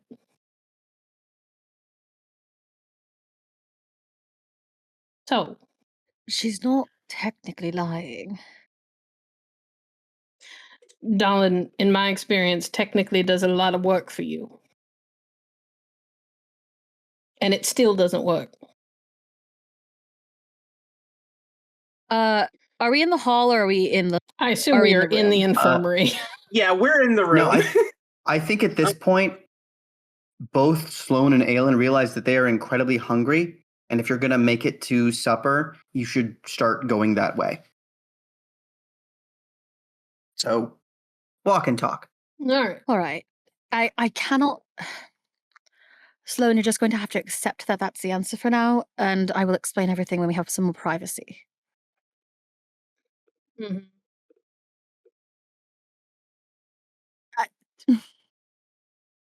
Don't... I need you... I need you to trust me on this. Well, We both know how trust in you has gone for me in the past. I know, but under the circumstances, I desperately need you to trust me right now. It's not like I have much of a choice. But if you two are gonna try and sell that line in the future, you should maybe let her do the talking, and she will nod at Aylin. No offense. None taking. She's typically the one that does the talking.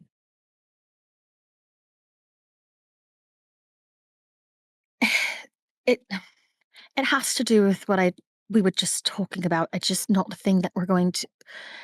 It's not for polite company, as it were. Sloan, give me wits and perception, please. Everybody? Fuck me. Awareness. Sloan, specifically. Oh, what's an awareness? Yep. Okay. AKA a perception check. Okay. Drink. And I desperately need you to not go running off at the next chance you see to seek revenge. Is this something I could get my desperation dice for? Yeah. Okay. Because I'm quite aware that sometimes you also have a habit of running off. I'm gonna reroll some failures.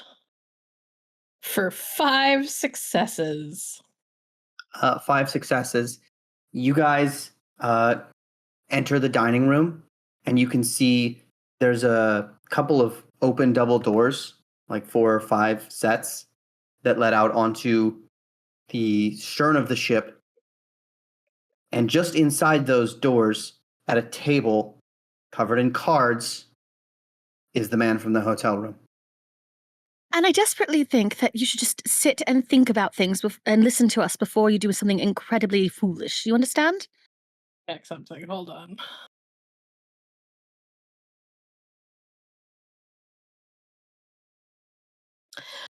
Can I see, does he have a gun belt on? With 5 successes, yeah. He does. Yeah. Yeah, while she is saying before you do something incredibly foolish, Sloan has walked off and is going to join the card game. You know, like walk off and join a card game with an absolute.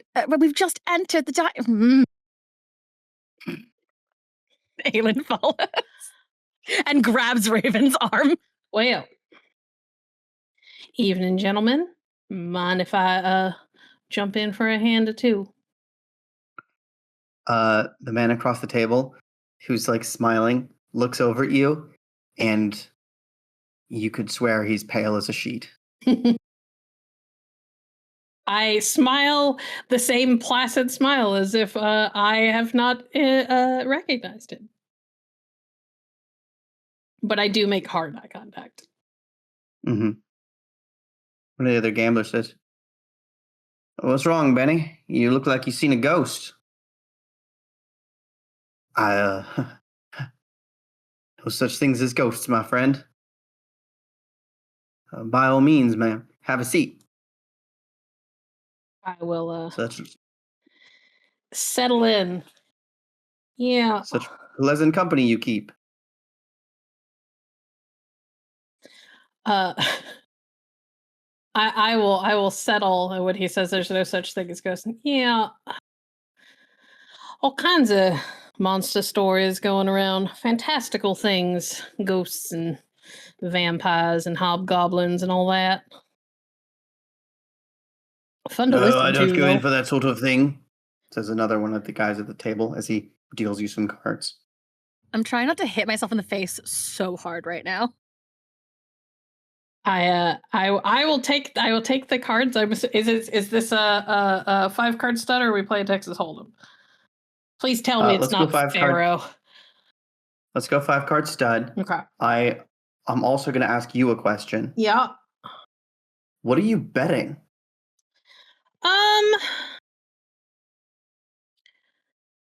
Sloan has a reasonable amount of resources. It's not hard to imagine that she's got like a ring or something that's relatively high quality. That she will tug off. It's not anything of particularly emotional importance. It's just like a pretty bauble that she probably picked up in a card game in the past. For sure. Okay.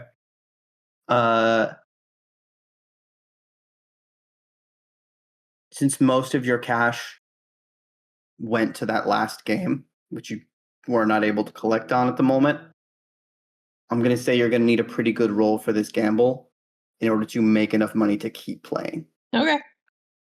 But first, Raven and Aylin, what are you going to do? I'm going to start with Sense the Unnatural. Cool. Roll it.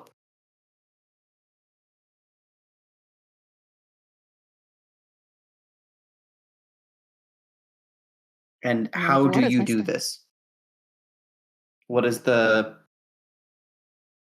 Tell me what Aylin feels and does in order to perform this.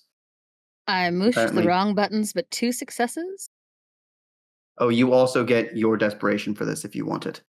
Oh, yeah, I will. Because it's always seeking information. How do we add desperation in the thingy? You just move right out of the box with the number, and it'll give you a bunch of extra options for extra types of dice. Thank you. Yep.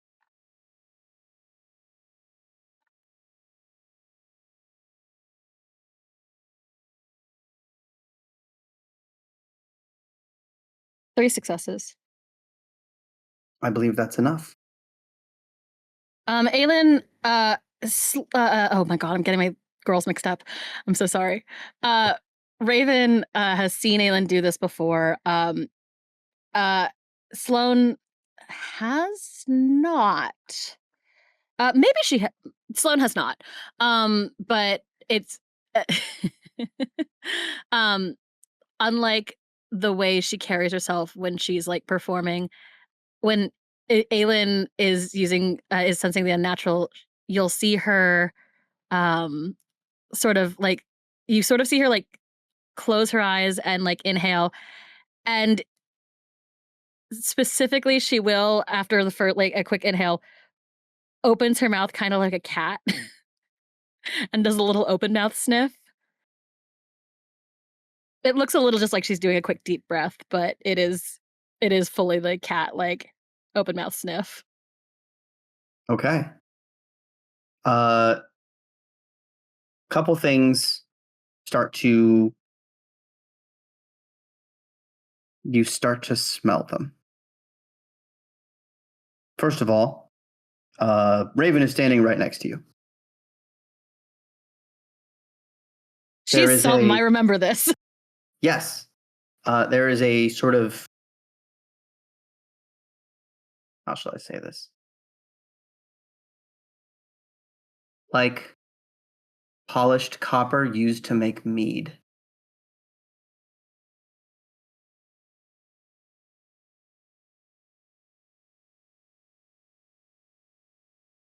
Clean and strong and a little bit sweet. The second thing you sense is across the table. Rot and money.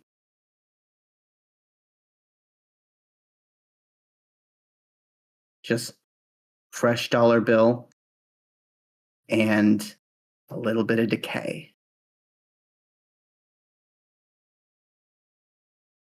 And finally, from somewhere across the room, wet fur. What? Wet fur is what I said.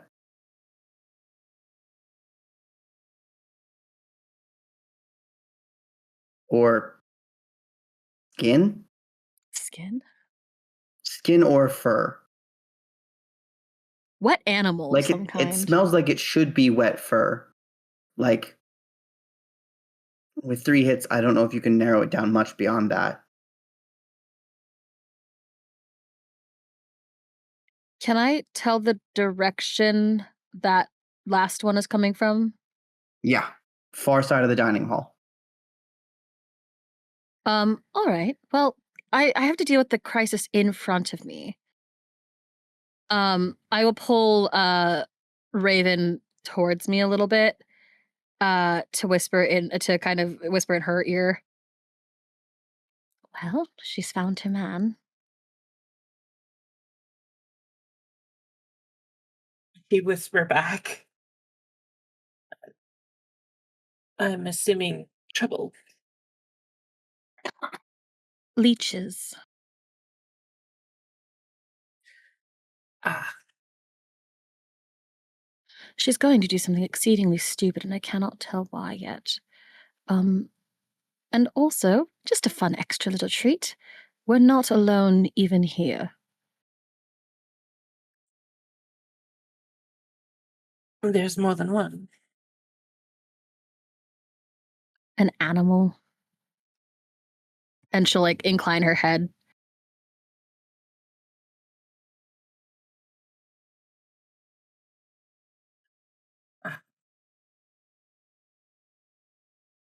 So, just another day for us then. Apparently business as usual. And then she will... How full is this table? Trying to take a seat? I'm considering it, yes. I'll allow it. I think... Oh, God, I hate myself a little bit. All right. The vampire who's going to play across from Sloan. Mm-hmm. Does he have is there enough of an opening sort of next to him?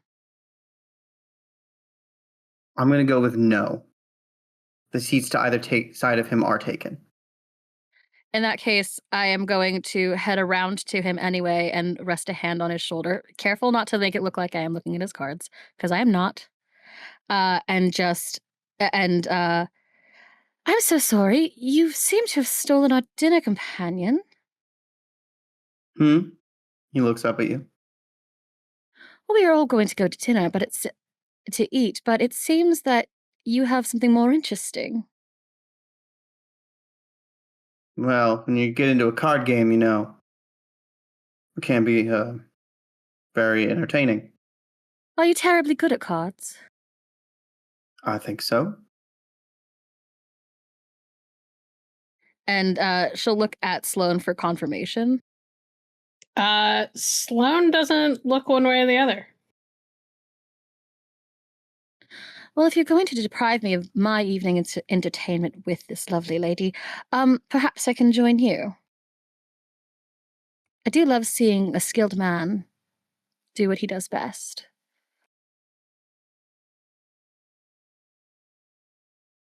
You are flirting with this guy? I guess so. Cool. What do you want? I want to babysit Sloan. Okay. Yeah. Roll manipulation subterfuge.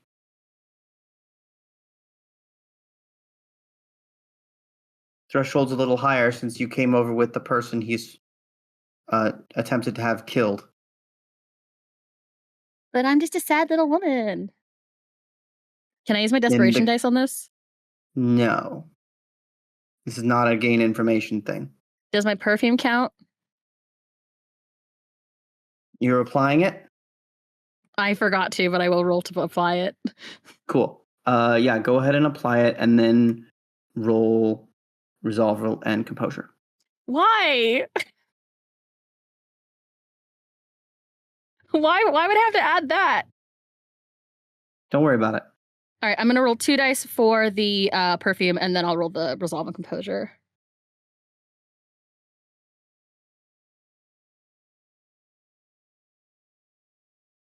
So it's 4 successes total for now, and then...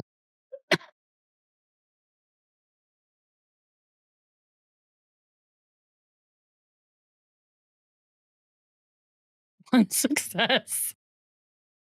One the success on resolve resolve and composure. Ooh. I'm fine. Cool. He gives you a little smile and gestures for a chair to be brought over so you can sit and watch the game.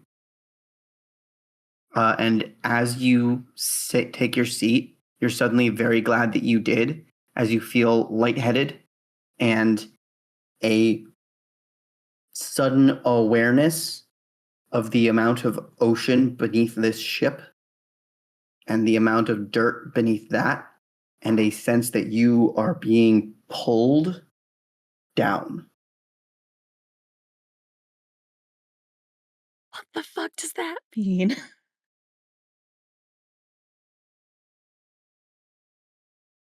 And then it passes.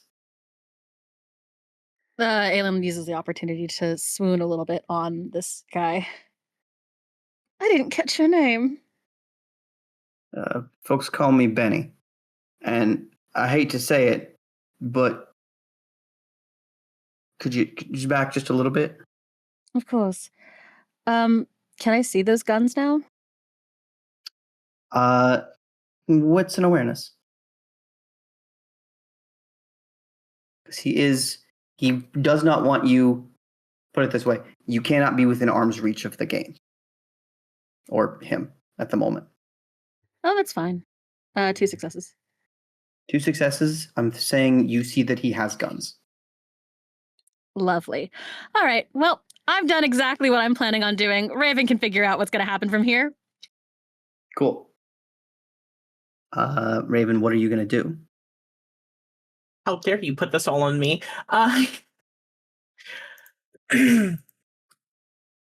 Raven is going to take a step back, considering the table, as I'm assuming, full at this point. Well, Aylin didn't take the other chair where people were gambling. She just pulled up a chair to watch.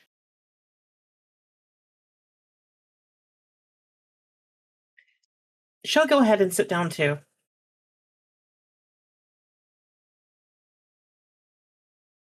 At the table. Okay. To join the game.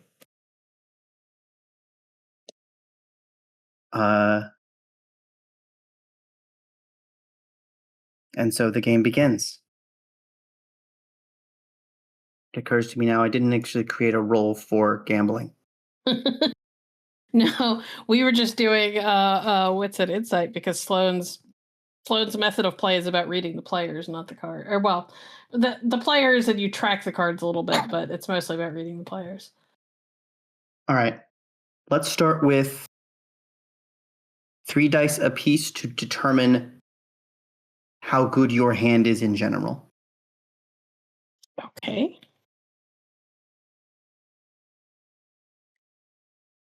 It's fantastic. Absolutely fantastic with 1 success. Raven, I love you so much. I love her so much. Also 1 success. I'm going to do this a little differently. The total number value of your dice determines your hand. So, Raven, 13 out of 30 means a little below average. And Sloan, that's not good. I'm going to secretly roll for the other 3 players.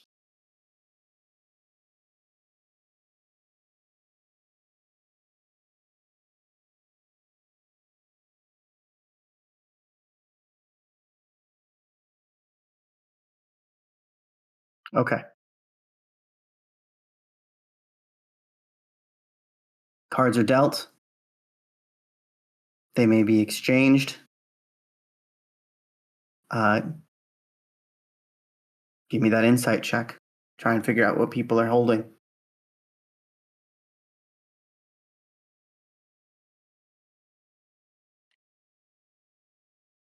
I'm definitely using desperation. Mm-hmm. Is our desperation still at 1? Have we not gone up at all? You are Despite us still at nearly 1. dying last session. Oh, that mostly got resolved. I'm missing a whole ghost. 5. Yeah, mostly resolved. 5 successes. I said mostly. 1 success. Cool. Raven, you know your hand's not good. And Sloan, You know that there is one other person at this table who you might be ahead of, and that's Raven. If you want to take this pot, you're going to need to bluff.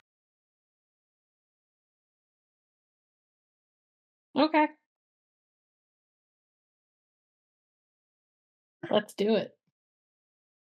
How would you go about bluffing in this situation? Feel free to imagine whatever specific cards you have. I imagine that I have like a pair and it's a relatively low pair. Good old pair of sixes. And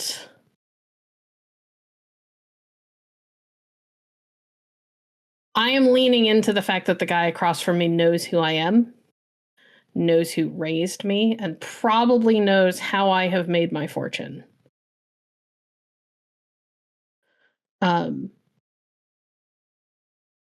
So I will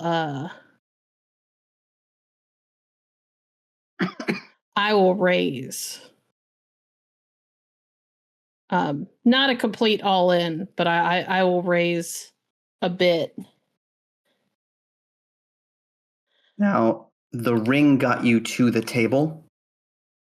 Sure, but Is it there usually some does that other because thing? they exchange the ring for like chips. Fair enough. So I am assuming I have at Okay. least some chips. Maybe not a lot, but some. Okay, but you're putting most of it down. Yes, most. Not all, but most. Okay.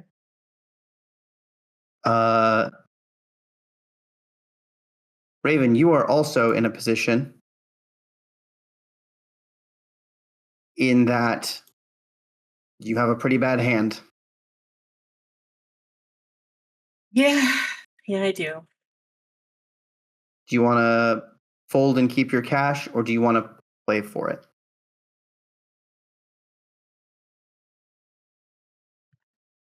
She's gonna play for it. All right. Can I both- tell? Sorry. What? Can I tell on Raven's face how bad her hand is? Yeah, make a insight check. But probably. And then I'm going to need manipulation and subterfuge from both of the players who are bluffing. I cannot believe I'm watching Raven try to play poker. 2 successes, by the way. I'm gonna 2 successes. I'm gonna re-roll Okay. for 5 successes. All right.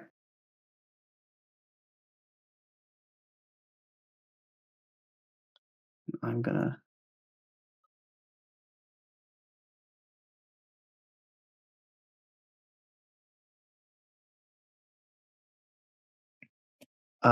Okay. You play out your bets.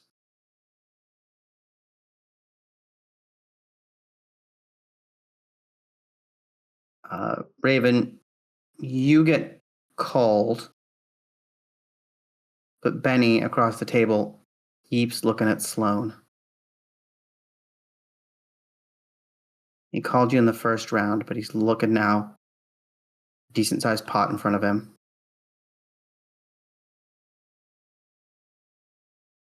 You know, a lot of interesting people end up at these tables. I didn't expect to see the protege of Doc Holliday at this humble establishment. I tend to pop up where people least expect me. Is that maybe a quality you share with the old man? I like to think so. Mm-hmm. Real shame about that. His passing and all. Yeah.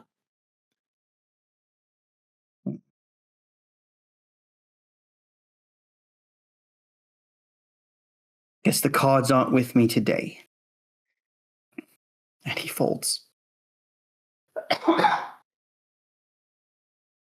Ah.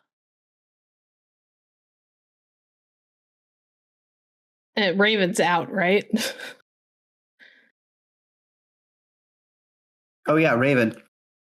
By virtue of money, you can call Aylin right now, but you think she's mean got a pretty Sloan? good hand. Sloan, yes. Sloan Nightmare. appears to have a pretty good hand. Do you want to call or fold? I'm going to leave it to the dice. She'll fold. All right.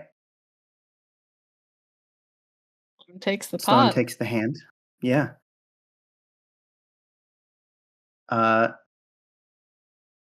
Raven, there's a tap on your shoulder. She'll put down her cards in frustration, then look up. Lyra's there. Oh, Hey. well. Are you winning? Hang on, do I feel like I've seen one of these girls here before?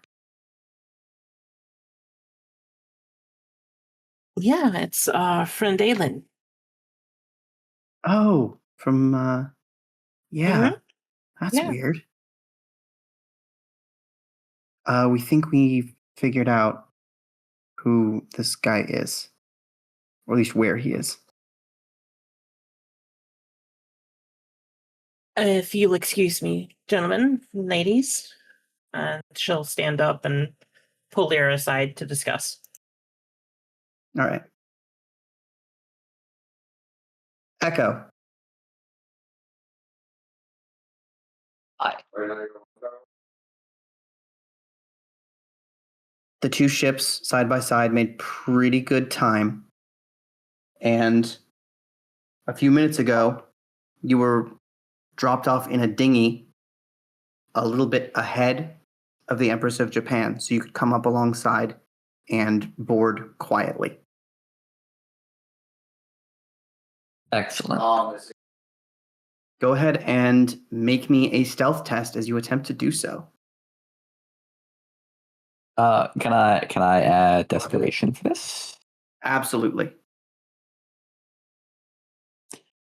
Desperation 1. Also roll wits and awareness afterwards.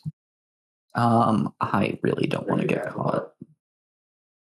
Okay, well, fuck 4 me, I successes guess. stays 4 successes. It's awareness.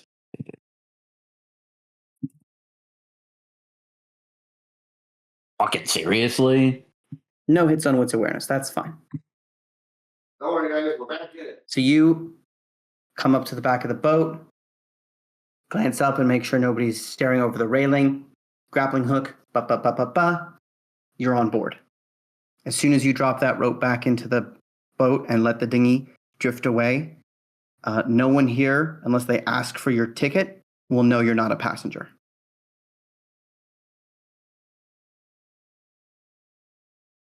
Perfect. Oh, shit. What's your move?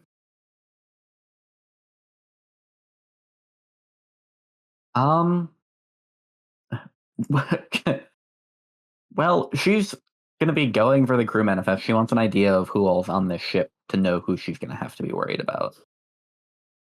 Sweet.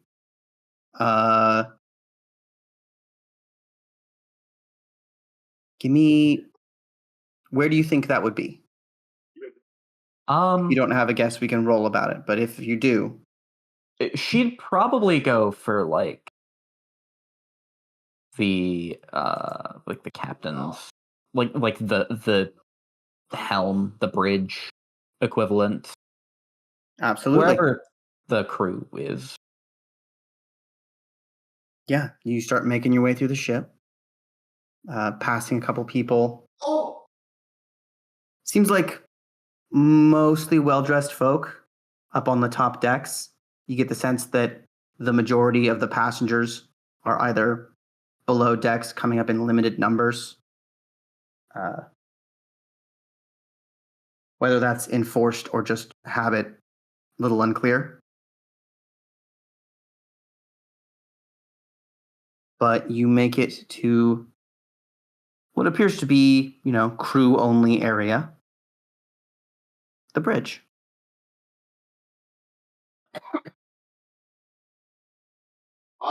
Excellent. How would you like to get in? You're looking at, there's a guy leaning against a staircase with like a rope across the steps leading up. And above, you can see more crew moving around in upper area, sort of open. Guy with the mutton Okay. chops might be in charge. Okay. So we've got guy standing in front of door, crew up above. Not actually a door, a staircase. Open to, yeah. Okay. She's gonna take some time, watch what's happening, see if she can find like a break in. She's not sure if it's like a guard shift or if these people are on break, but she's gonna try and find a time where she can take advantage of people not paying attention. Okay. Wits and stealth. Find an opening. Not great, but my stealth is okay. Can I still use desperation? Yes. 5. 5 successes. You watch a guy walk up and offer this guy by the stairs a cigarette. And as they both like lower their heads to light them away from the breeze, you hop over the rope. You are on the bridge and everybody's working. Looking at instruments, having discussions. You can move around for a minute. I think you would Perfect. spy, the helm, captain currently manning it, speed control, a couple of maps and navigation equipment, and what appears to be like the captain's office. She is moving for the office. Awesome. Through, past, and in. Nice desk. Picture of the mutton chopped man and a portly wife, a couple of kids. Folders. Shelves. A nice compass in like a bound case. All right. And then she's gonna start probably flipping through the folders and And make an investigation check. Wits what and stat would you like? That wits. All right. Yeah, you're trying to move quick still.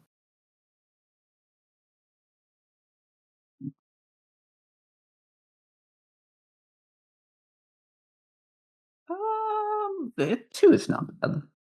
Yeah. I'd actually let you add your desperation dice if you want. Nah. Okay. You head through and you see manifest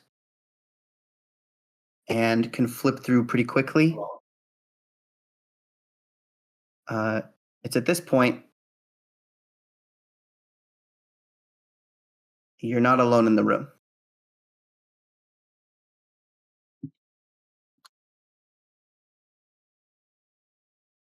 Shit.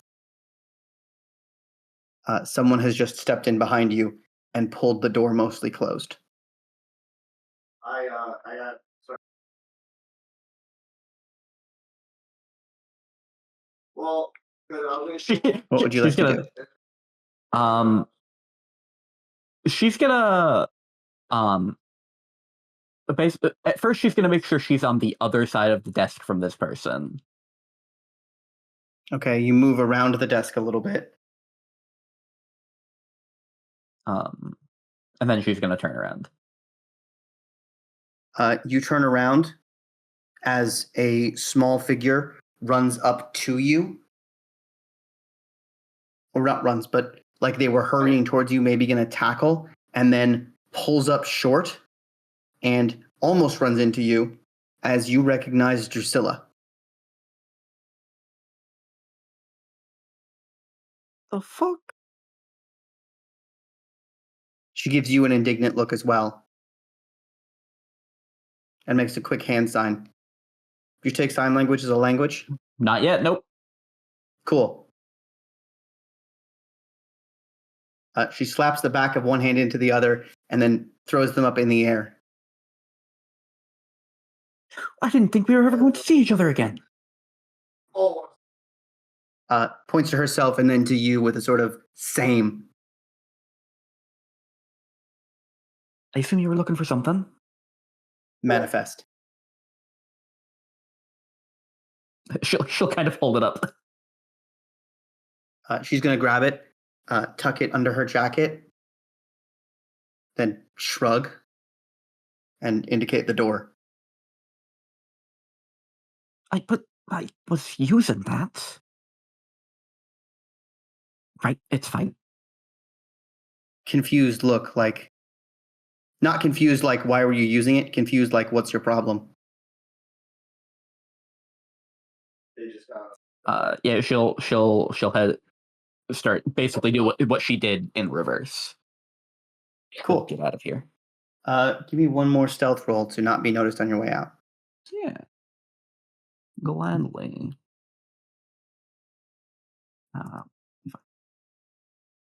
5. Sweet. Yeah. Yep. You guys are back on the deck and no one knows you were ever there, aside from the stolen book. She starts heading towards the back at a brisk walk, quickly flipping through. Not the crew manifest, but the passenger manifest.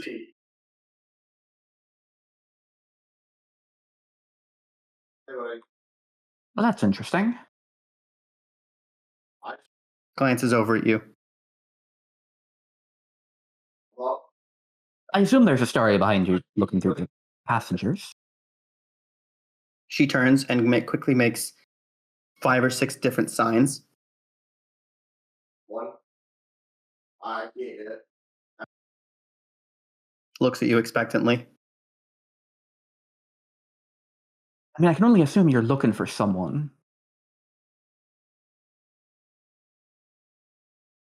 She places her hand, like just the tip of her middle finger on her head, and then leans back and casts it to the sky as if to say, why didn't I think of that?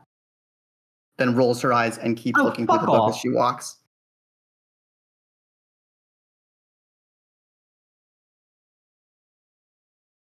For the record, having Drusilla be the snarkiest mute in history is a constant joy for me. Same.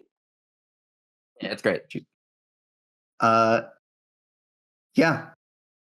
She keeps looking through the manifest, stops, nods, and doesn't so much hand them the books back to you as pushes them into your chest because she doesn't want to be holding them anymore. Right, thanks. And picks up her pace, headed towards the back of the boat.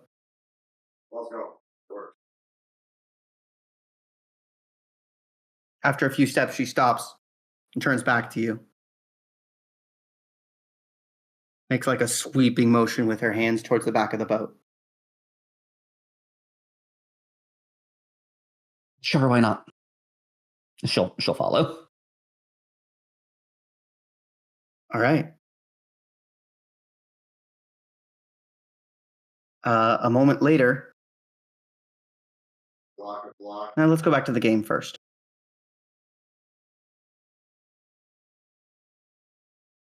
Round, let's say 3. Sloan, you've acquired a bit more money. Aylin, you observe this guy, Benny, getting less comfortable.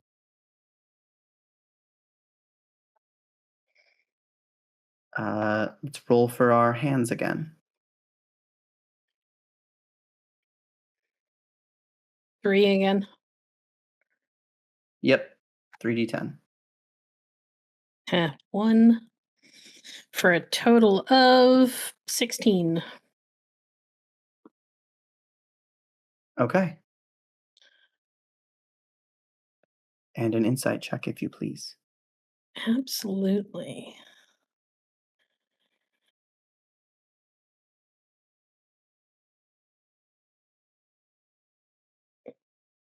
The last one was supposed to be a desperation, I'm sorry. But I got a 5 on it, so we're okay. It just didn't succeed. Okay. 4 successes. Yes.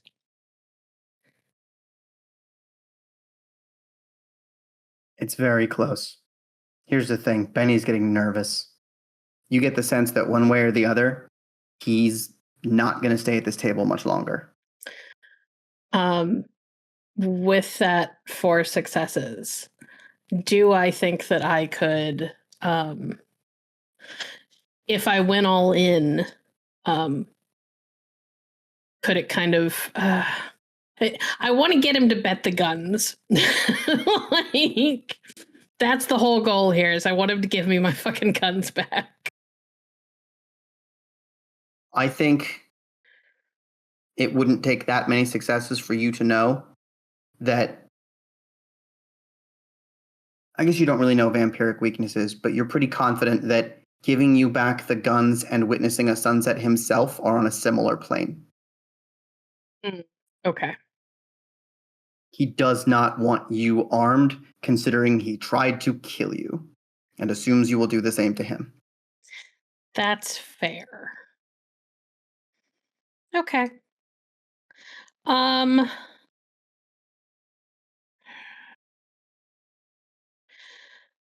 trying to think of a way to maybe gather more information. If you could convince him that wasn't the case, he might be willing to lose them. But you'd have to be pretty compelling in the no grudges held.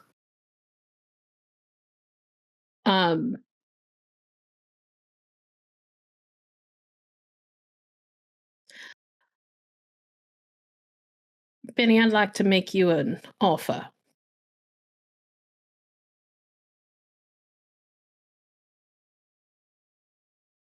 Interesting. Go on. Now, I know that you bought my father's guns fair and square at that auction, and I respect it. But I've been working an awful long time to try and get those back. I'd like to make one final wager with guns on the line, and then we go our separate ways.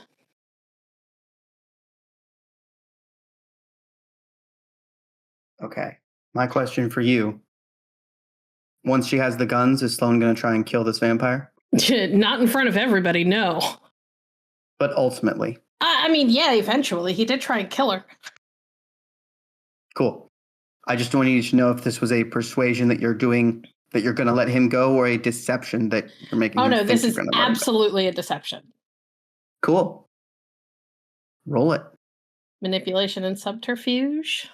Yes, indeed. And I'll have Aylin roll insight as well. I'm like running through my not mind palace, trying to figure out if there's a way I can help. I'm double checking. Does he 3 think I'm pretty? successes? Yeah. Thought so. Is 3 enough? Should I have added my desperation dice? You can. Actually, you're not investigating a supernatural with this roll, so no desperation. That is 5 successes, sir.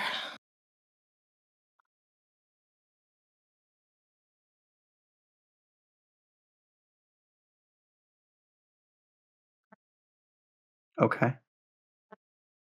Interesting. Which is really good. If I need more successes, I will re-roll, but 5 is really good.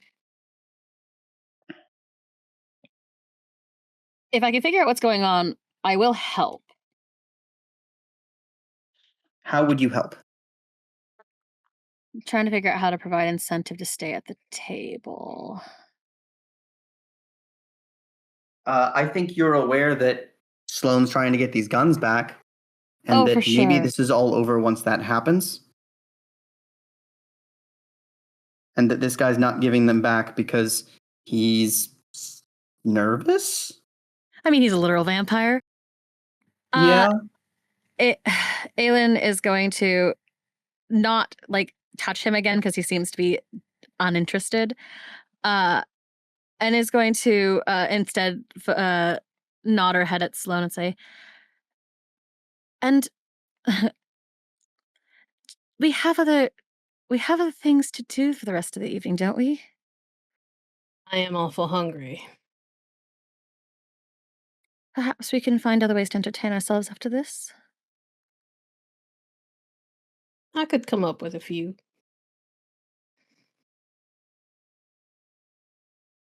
I'm so sorry, and she'll say this to Benny. I'm so sorry. Like I said, such a distraction. If you could just humor her and we can go.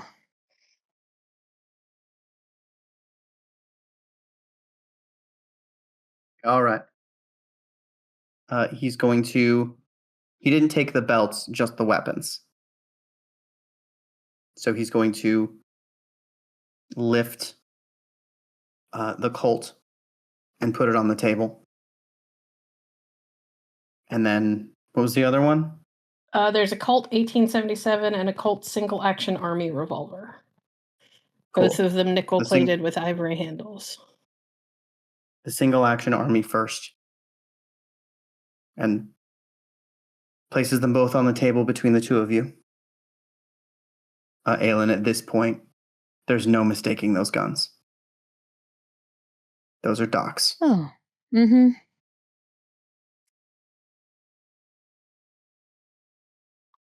Aylin has no reaction. She's very good at what she does. All right. And what do We're I going get to if have I a win?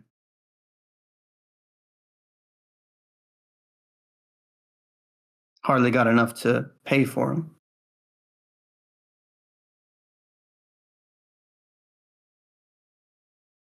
The whole pot, including my ring. Right. He pulls the single action back. That gets you one. And a favor. How? From me, personally. Personal favor from Sloan Holliday. I do have dots and influence. Mm-hmm. That's no small thing. It is not.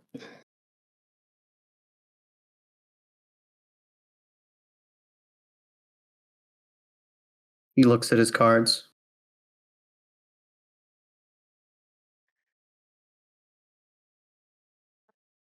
Well, all right then.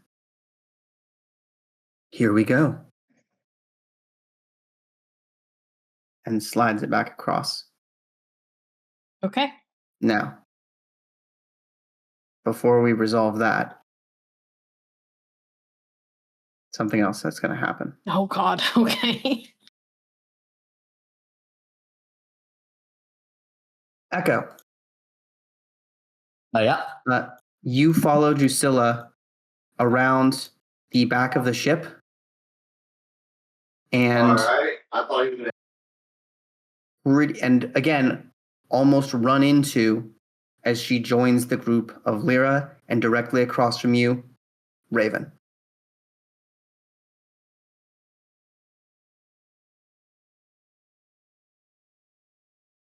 Raven, Echo has just walked around the corner on this ship.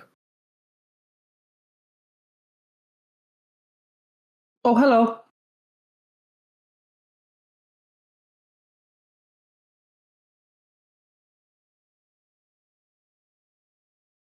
For the first time Oh, in a long God. while, Drew and Lyra see a kind of stunned face on Raven's face.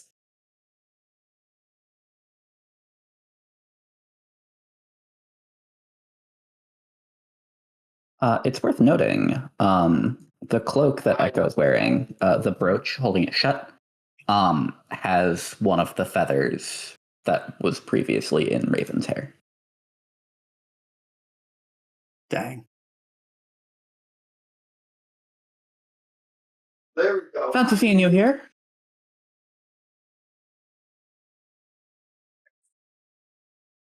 Raven will work to compose herself.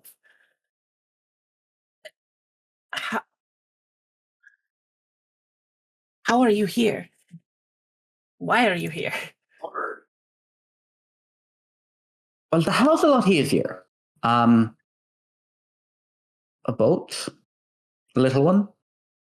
The why is a bit more complicated.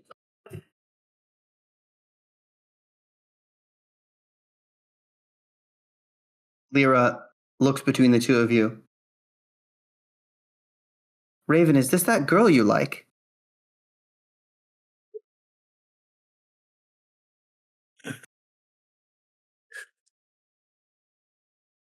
She is smirking, your discomfort clearly entertaining her.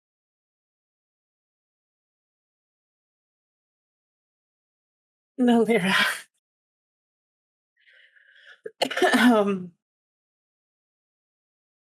We have important matters to discuss. No, you don't want to talk about it, or no, you don't. She did not stop talking about you. You are Echo, right? Yes, that'd be me. But she's right, we do have important things to discuss. Well, I imagine you do. I have a boat to steal. I'm Steal. sorry, what? Drusilla also raises her eyebrows. Which one? Which one do you think?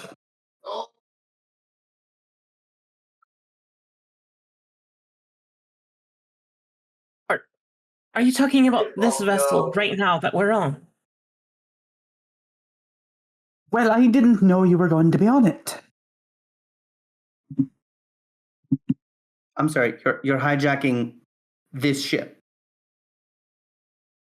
Well, not just me. But that is the plan, yes. At this point, Drusilla steps in and holds up the manifest and points to a name. Edward Rowell has a cabin, top deck, not top deck, but upper floor, forward of the ship. Room 203.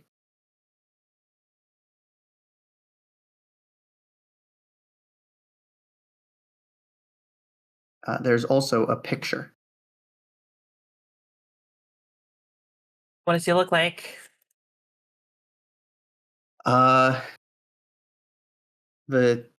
skinny, bald, a little. He would be handsome to some people, or if he leaned into a style, but he kind of looks plain. And he's got a scowl on his face in the picture. What could this man have done?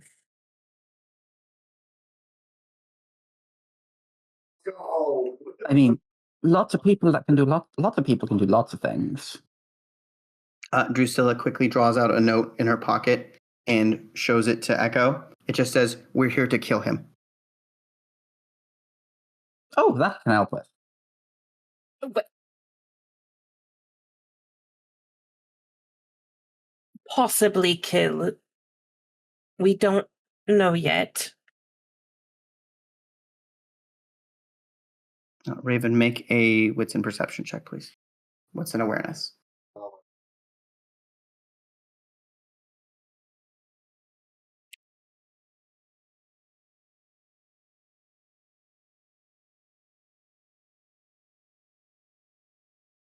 That's 3.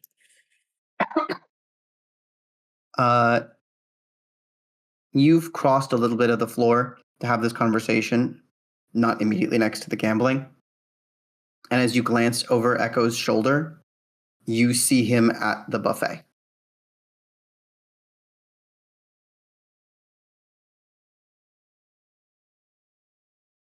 All right. Drew, Echo, now that you're here, I'm assuming you could do what you need to do whenever you need to do it. Break into his room, see what you can find. He's indisposed at the moment. I can ensure that he remains so.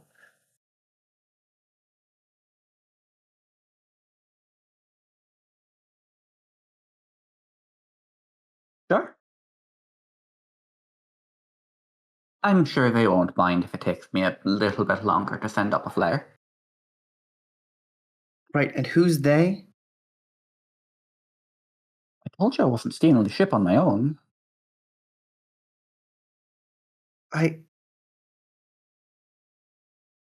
This just got interesting. Complicated. Very. I also have to let the others know that Echo is here. Others? It's a grand reunion. You're fucking joking, right? I am not. Got it. Well, I should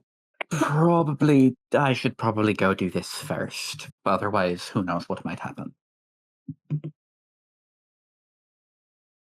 All right.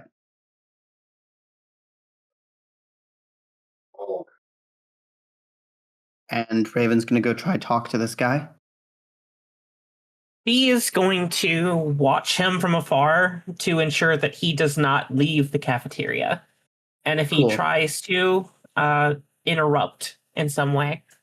Give me Dex plus Stealth.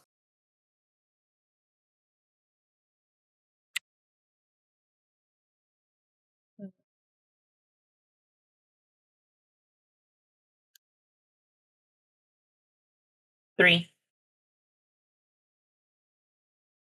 Cool.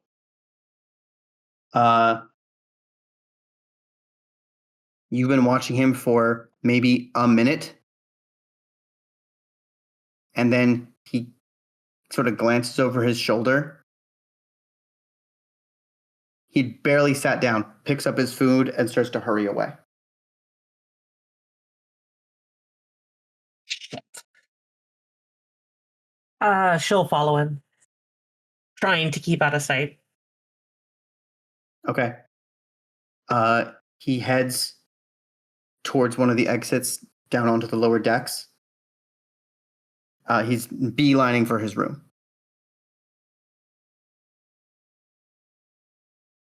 All right, that's what I was afraid of. What would you like to do? Is there anyone around? I'm going to say Lyra had sort of circled around and is like, should I stop him? She'll motion to, like, do so, yeah. Cool. Back at the card table.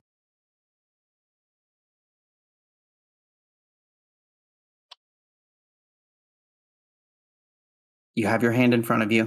I do. He has his. You have bet your total personal wealth and a favor. I bet what I have in front of me and a favor because most of my wealth is Right. back in California. Your total wealth so- until you get back to California. Yes. Which means if you need to get back on this ship to get to America, someone's going to buy you a ticket. Yep. All right. What was the number you rolled for your hand? 16. And what does that look like as you put the cards down? Like one above average, right in the middle.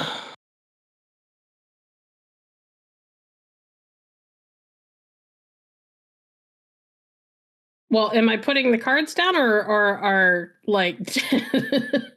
I mean, at this point, you could try to bluff him out, but he's betting something he does not want to lose, and you're offering him something he very much wants to win. That's fair. And you've convinced him that it is a good idea. One above average. Probably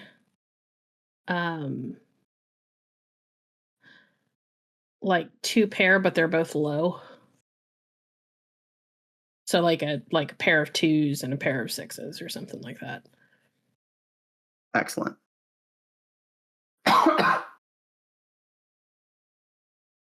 You put down a pair of 2s and a pair of 6s. Mm-hmm. And what's your high card? A queen. He puts down a pair of 2s, a pair of 6s, and a 10. Having rolled a 15 on his hand. It is the Queen of Hearts, specifically. Having beaten him by the narrowest possible margin, what do you say? Well, thank you for the game, gentlemen. Benny, nice seeing you again. And I'm reaching for my guns. There is a shout and several screams behind you, and you hear, "You'll never take me alive!" I'm grabbing the guns. My eyes do not leave the guns. I don't give a shit what is happening behind Cool. me. As you go for the guns, so does he. Okay. So we're gonna do. What roll is this? I think we're gonna do straight dexterity. Straight. Point of order. Yeah. Repel the unnatural will push an unnatural thing away from us physically if we force it. I believe right? it stops it from getting closer. And since he's moving out of his seat across the table towards Sloan, double check me on this, because if it does push him away, it is helpful. Otherwise, I'm trying to get to. I want to get between him and the guns. I'll just do it bodily if I have to. You leaping onto the table would take more time than him grabbing a gun. Yeah, which is why I want to see if I can get between them instead and have repel happen. I'm gonna say I'm not gonna allow it in this case. You would have to get out of your chair, leap onto the table, and then do whatever is necessary to repel him in the time it takes his hand to move 15 inches. All right. Can I make an argument for 1 extra die because I have a specialty in like quick draw? Yes. Okay. And let's say this. You can jump onto the table, but they're going to have the guns up before you can start doing the thing. There has been no intention to jump onto any tables. Fuck it. Like, yeah, go continue. I will sit beside. Cool. Okay. So just straight dex, nothing else. Yep. Cool. I'm re-rolling. Oh god, that's a 1. 1 success. Masquerade be damned. He puts on a little bit of celerity and gets 2. Does he grab both of them or only one? He grabs the one you don't have to cock back. Okay. I have the Echo. other one. Yes, Echo. Yeah. You and Drew went below decks and got most of the way to this guy's door when you hear shouting. Fuck.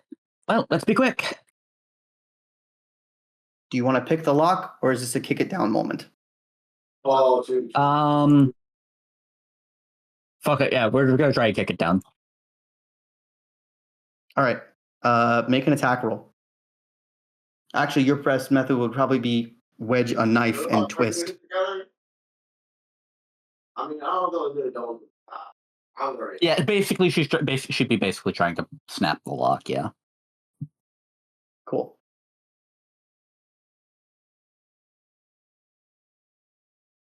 I think strength melee probably makes more sense because she's using brute force. Okay. Yeah. 5 hits, piece of cake. Hell yeah. You pop this guy's door open. Make me a Dex plus Athletics roll. Sure. Ooh.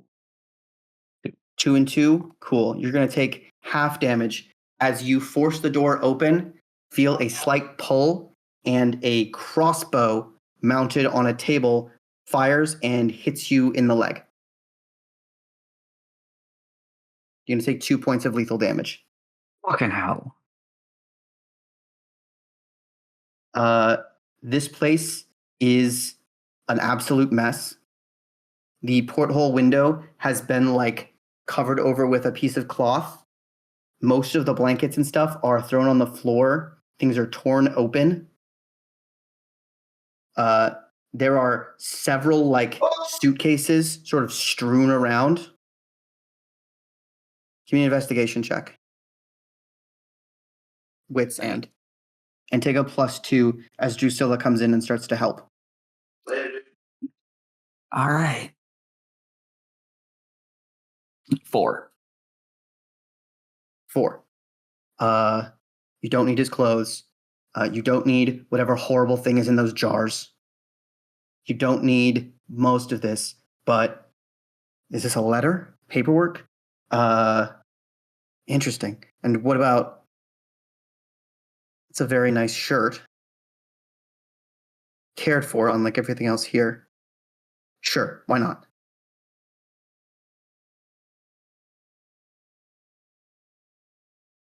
Upper deck. Raven, the man, Lyra came up in front of him and said, "Hi, are you okay? How are you? Who are you?" And he threw his plate of food at her and yelled, "You'll never take me alive." Immediately jumping on him and trying to slam him face first downwards. Cool. You see him pull a gun. Go ahead and give me, I believe that's strength and brawl.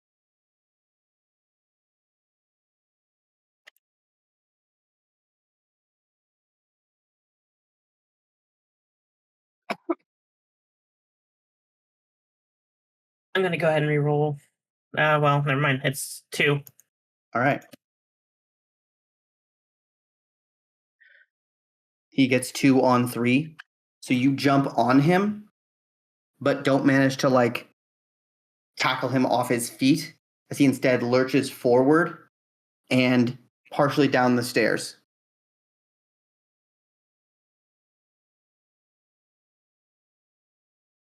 He's going to turn to you and "Get off me, you jackboot!" and try to shoot you.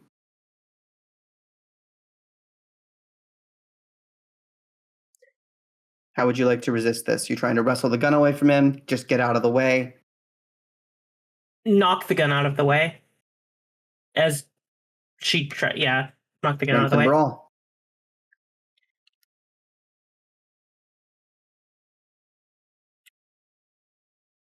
Trying to beat 5. Fuck. Can I add desperation? Oh yeah, for sure. At this point, I think the desperation is up to 2.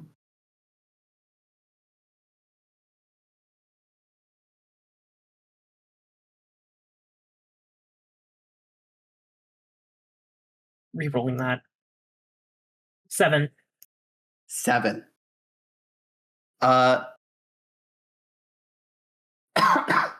You were engaged in battle with this man. Is there some supernatural thing that you draw on in this moment?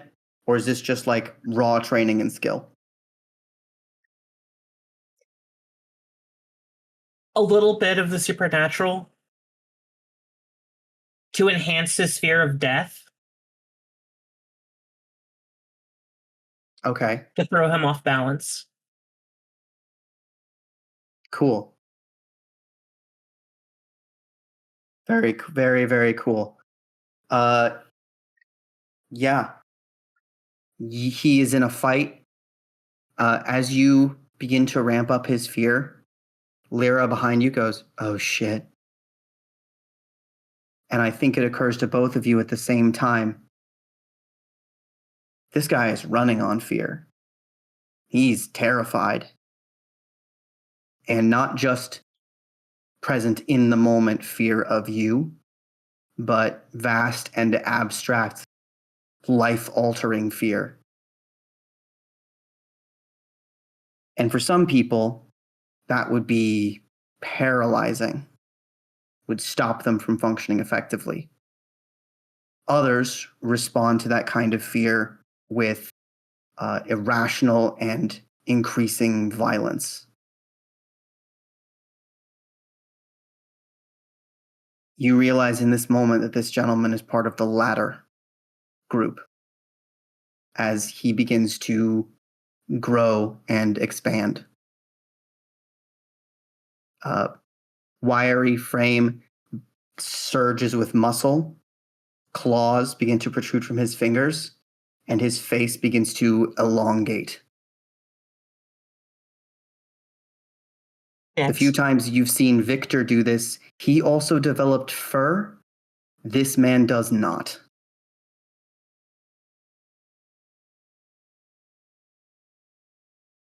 You are looking at an angry, bald werewolf.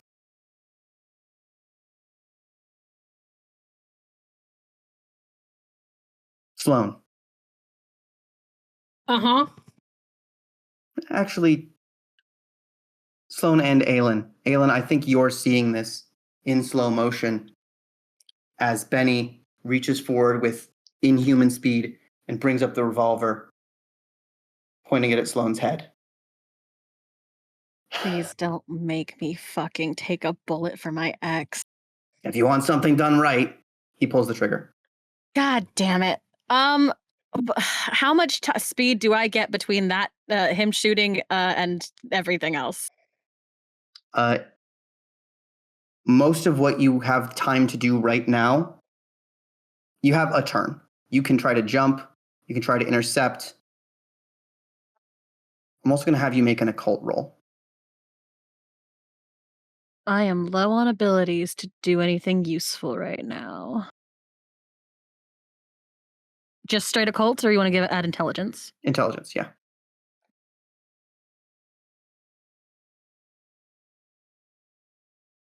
I'm willpower rerolling all of those. Okay. I should have used desperation. 3 successes enough? 3 successes. Mm-hmm. So you have some understanding of what you see happen next. Sloan, Uh-huh. you had a good run. Yeah. I was going to say, you're not going to let me try to interfere, or you're going to explain to me what's going to happen before I'm going to I explain to you what's interfere? going to happen. Sloan, you've had a good run. You almost had him. But there are things here you don't understand yet, and you couldn't have prepared for this. Not really your fault. But as the flash goes off and you wince back, you smell something. Add a little bit of like mustache oil and open ground and like a well-cooked meal. Hint of gun smoke, but not from what's just happened. And the bullet didn't land. You're still here. You open your eyes and there is someone standing in front of you. Do I recognize who it is? Oh, yeah. Please describe, as he glances at you over his shoulder, the profile and silhouette of Doc Holliday. Does he look like he did when he died, or does he look like he did when he was healthier? Healthy.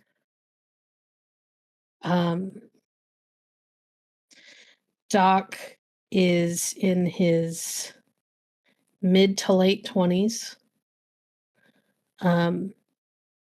He's obviously ill. He's got that kind of pallid color. And there's a faint sheen of sweat on his face, but his mustache is immaculate. He's wearing very well pressed pants and a red vest over a clean white button up shirt. And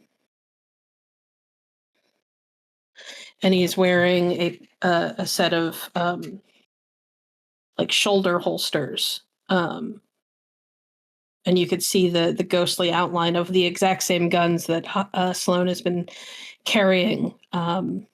One is under his left arm in like a cross draw so that the grip is facing forward. And the other one is a little bit lower on his opposite hip, also in a cross draw. And he's got a hat on, like a cowboy hat. And there is a cigarette between his lips, and he looks back and he winks at Sloan. And I think what Sloan doesn't see, but Aylin absolutely would, is you also see the chain of his pocket watch. Seems somehow more physical than the rest of him. Doc looks across the table. What's wrong, Benny? You look like you've seen a ghost. And then takes a slight step to the side, giving you a clear shot at this vampire. I am taking the shot. Dead in the center of the eyes if I can. Roll it. Okay.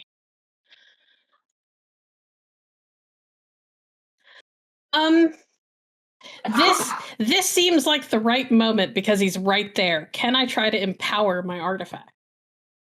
Yeah, for sure. Okay.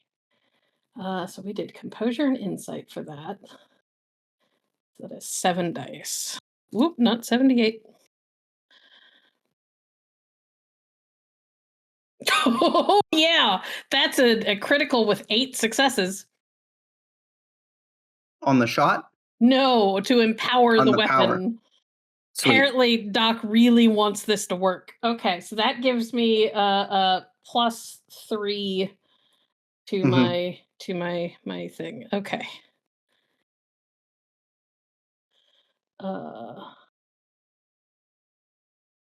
Are we doing? I'm assuming composure is fine. It's the same as Dex.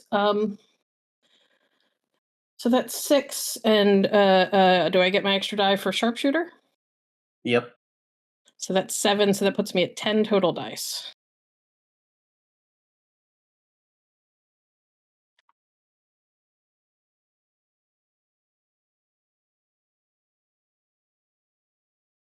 Ooh, we're gonna reroll. That's awful. 4. 4 out of 10. You level the revolver across the table at him. Drop the hammer. And squeeze. Aylin, Yes. you saw something more in that moment. Because you saw Doc before he was here. You got those same familiar scents, and you saw an outline of a familiar figure, a specter, pull reality into itself and become real. You also see, dead center in his chest, a wound leaking sort of golden mist.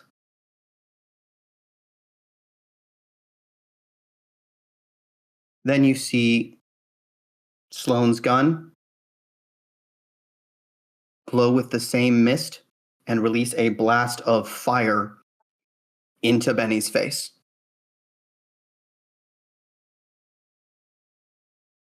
What's the damage bonus to your weapon? +3. The +3? Yeah. Cool. So he's going to roll that celerity. He gets a success. Not enough. 6 points of aggravated damage, blows his goddamn head off.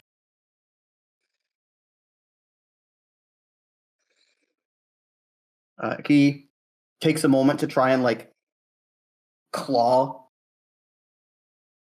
but he's burning.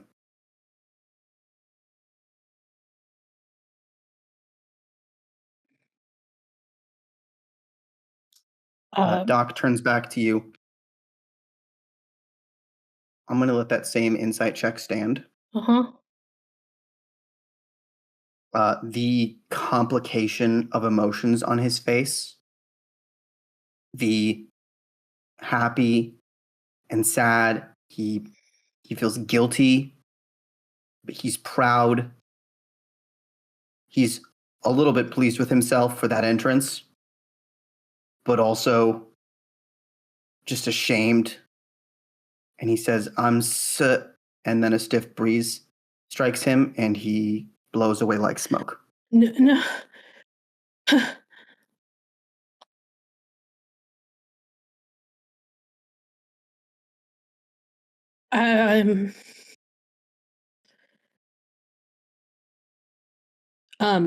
Aylin got to watch the look on Sloane's face because when she pulled the trigger, she was like stone cold. There was no emotion. It was like everything else fell away for that second. Which is not a look I think Aylin has ever seen on Sloane's face because, the last time Sloane shot a person, and it wasn't in a gunfight over a card game after she left, was before she ever met Aylin. So the look on her face was kind of scary for that second. And then Doc turned around and it was just like watching that mask kind of melt away, but in reverse, like the emotions that flood her face kind of melt into the rest of her face, if that makes sense. And it's like there was a moment where it was like awe and wonder and confusion and this kind of desperate, heart-wrenching joy. And then that breeze hits him and he dissipates, and it's like watching her whole, you can imagine that you are watching her whole world fall apart all over again. Like she reaches out and tries to grab at him and her hand just goes right through him.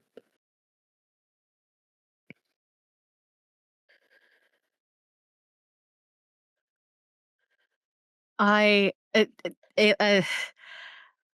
feel so bad. Aylin fully clocks all of it. She does. She knows Sloan quite well. There's a vampire with its face on fire in the middle of this very crowded space. Is there not? I mean, it's rapidly turning into a corpse and dissolving, but yes. Well, we're gonna have to unpack some stuff later. I think I truly don't know what to do about any of this right now. This is fucking chaos. So I think Aylin. I'll just say that a lot of eyes are also looking in the other direction because that's where the first shot came from. You have a moment. Yeah, I can't do anything about anything that's happening right now. I think Aylin just is gonna get to Sloan and just sort of start moving her away from the mess that has happened in front of them. You start trying to pull Sloan away, and Sloan immediately yanks out of your hand and is running over towards the corpse that is falling apart to get her other fucking gun. Yeah, the gun. So she's gonna scoop up the gun. Still on the table, but yeah. Oh, okay. So he dropped it on the table. Cool. She will grab the gun, and it's like all of her wits come back to her. Her hat comes off, and she scoops everything that's on the table into the hat, and follows Aylin. Just like Denver. All right. And she just bodily starts moving Sloan away from that. And I think almost actually towards the other chaos? Because I have a really good feeling about that. Sweet. Raven. Yes. You're in hand-to-hand combat with a werewolf. Yes, I am. I This wish I guy could say is- it's the first time. This guy is about 14 inches shorter than Victor, who has, in his moments of explanation, rare though they are, talked about how his bloodline is more combat focused. So he is big by werewolf standards. This guy being smaller is not a huge surprise. Still a full werewolf. And he's going to try to kill you. How are you going to respond?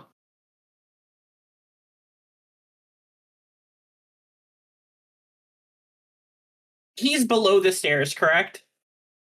Or is he like on the stair? Like, so it's these short staircases that go from like a single story short metal staircase that goes from the deck down into like an open area where you can get into your cabins, like a walkway along the side of the ship. You guys are both at the bottom of that staircase. He's pinned against the wall, and you're back to the stairs.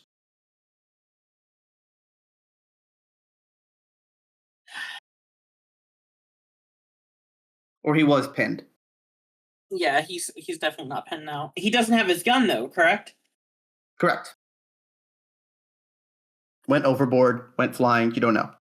It's gone for now. I really don't have any ammo to actually hurt him. Trying to make distance, honestly. Ensure that he doesn't get past me to Lyra.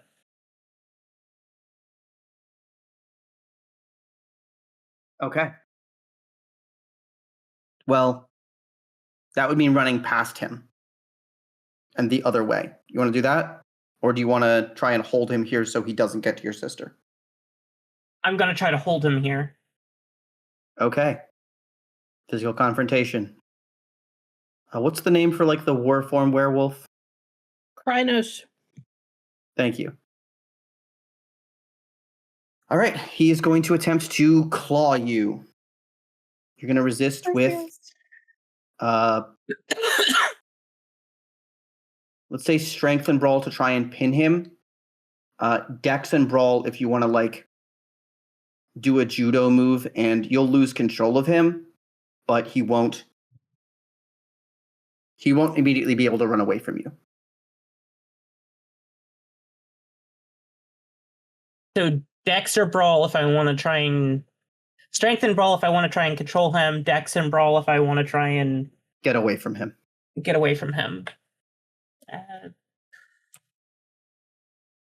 I'm going to get with that. Dex and brawl. Cool. Or Dex and athletics if you just want to not get hit. Dex and athletics, actually. Cool. Be quick, but in control. 4 success. He got 2. He comes up and swings, and you step back, dance, dodge to the side a little bit as he comes up.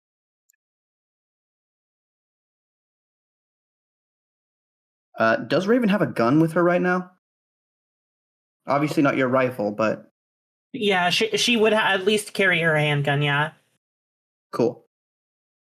Or her will-be revolver. I believe it's Webley, but yes. Webley, sorry. Okay.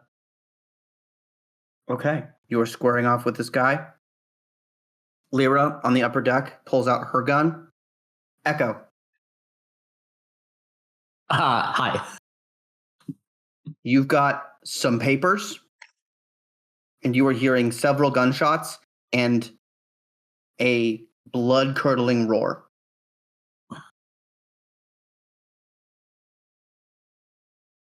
You've got to be fucking kidding me. Whatever it is, it has started. Yeah, she turns and she's running back to get on deck to light the flare. You step out of the cabin and you are exposed to open air. If you want to light the flare immediately, you can. Also, you can see the werewolf from here. Oh! Well, 8 fuck. feet tall, muscly, and totally hairless. Yeah, if there's a sight line to like off the ship from here, then the flare is getting lit. Sweet. And and she's running Pulled, toward the werewolf. thrown. What's that? Yep, pulled and thrown. Yep. You can close with that monster right now and attack if you wish. Oh yeah. Now, I believe on the list of things we discussed that you have earned from your successful work, silver knives. Sure were. We'll go ahead and do this. Fuck you. 4. 4 successes is better than 2.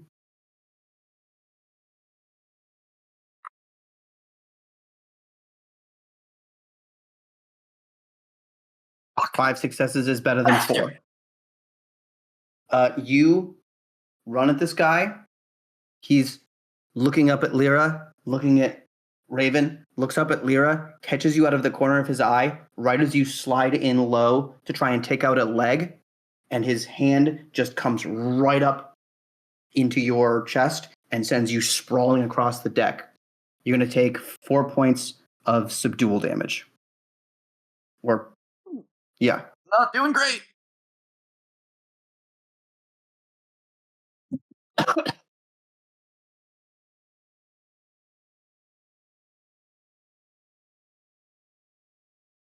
Aylin. Hi. The crowd is starting to scatter as this is clearly a bad situation. You can see Lyra pulling out a gun and getting ready to shoot something. Can I see the naked werewolf? He is currently on the deck below, so no. What the crap? All right. I'm not letting go of Sloan. I am sprinting to find the source of the nonsense. Cool. You get closer, and yeah, you can see big, angry, muscly, weirdly naked. Listen, I've seen worse. I think. Well, okay. Aylin's gonna check in with her bestie that she has on hand. Don't worry about it. Evie, are you here? Please be here. Oh, you need me? I would love your help right now. How bad is it out there? Oh, it's terrible. I'll explain in a second. I would just love that fun little lighter trick we do. But big. I'll do my best. And like truly, I think because of the speed, I'm gonna gamble a little bit on this. Because of the speed at which she needs Evie for a fireball. Can I just give her control for a second? And make this easier? This is a fun proposition, so I will allow you to get a +2 on your die modifier if you are not attempting to maintain yours. If Aylin is not attempting to maintain personal control. Yes.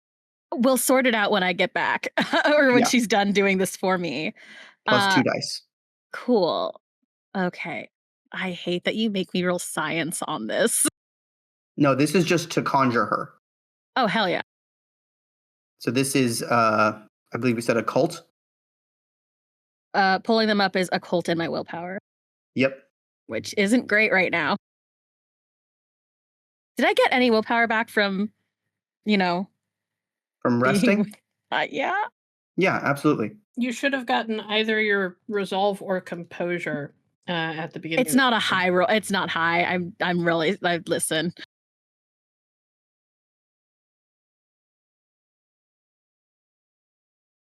But yeah, you got at least 2 back. 3 successes. I believe 3 is what you needed. Yay. All right. So, what?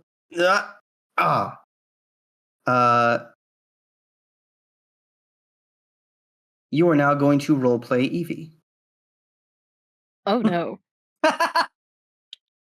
Evie was a student of fellow Chicago mages, maybe like 19. She went to Holmes because she wasn't really living up to her potential and knew he was good at enhancing other mages. Didn't really know what that meant at the time, found out way too late. So, fresh out of high school. Oh God. Evie looks at And from Sloan. Chicago. Listen, we're gonna whatever sound comes out of my mouth is what's gonna come out of my mouth. Cool. But Evie looks so Aylin had not was like, oh man, she didn't even give a chance for Sloan to say anything to Sloan. Yeah, I think the first that if Sloan notices, Sloan Aylin's eye color changes. And this and like Aylin turns to Sloan and goes, "Oh wow, you're pretty. I can see why she has pictures all over you of you all over the house." And I'm sorry. turns what? back to the werewolf and goes, "Is this the guy? Awesome." And she fires and she'll set off a fireball. Okay. Given the ship, you may want to go with more of a flamethrower than an explosion, but Well, a directed Up to you. fiery attack. cool. She's a Go ahead. teen. Yeah. Go ahead and roll that. Oh my god. Okay, I'm trying to remember what she rolls for this. It's bad. It's actually really bad. Yeah, fireball is not your specialty. Charisma and science. It's a straight charisma roll basically with +2. You said. I said 'Cause she's- +2 to get her into your body because you're not trying to retain control. Oh, I didn't even roll that. Well, It worked. It's fine. it worked. Oh no, we're not. I refuse. I'm re-rolling all of that. Okay. 2 successes. 2 to is set a better. werewolf on fire. The werewolf is going to dodge and also get 2. Very, very bad for him. Cool. Echo and Raven, you probably don't have a clear view of this. Sloan, you couldn't possibly miss it. As Aylin, who is now acting a little funny, extends her hands in front of her, makes a quick sign in the air, and then releases a gout of flame through this staircase and towards the beast below. Well, that's a new trick. It is also at about this time that you hear several shots from the far side of the ship and turn around to see one of the most beautiful women you have ever seen in your life, backed by maybe 30 pirates climbing over the side of the ship. And she grins and says, "All right, boys, take her." And that is where we will end tonight's session. Thank you for listening to The Great Game, a Hunter the Reckoning actual play by Hallowed Haven Studios. Storytelling for this actual play is provided by Overthinker, Aylin by Clara, Echo by Termite, Raven by Freyja. Our intro music is by Franceso de Andrea. Our art is by Poyjee. Editing by Virens.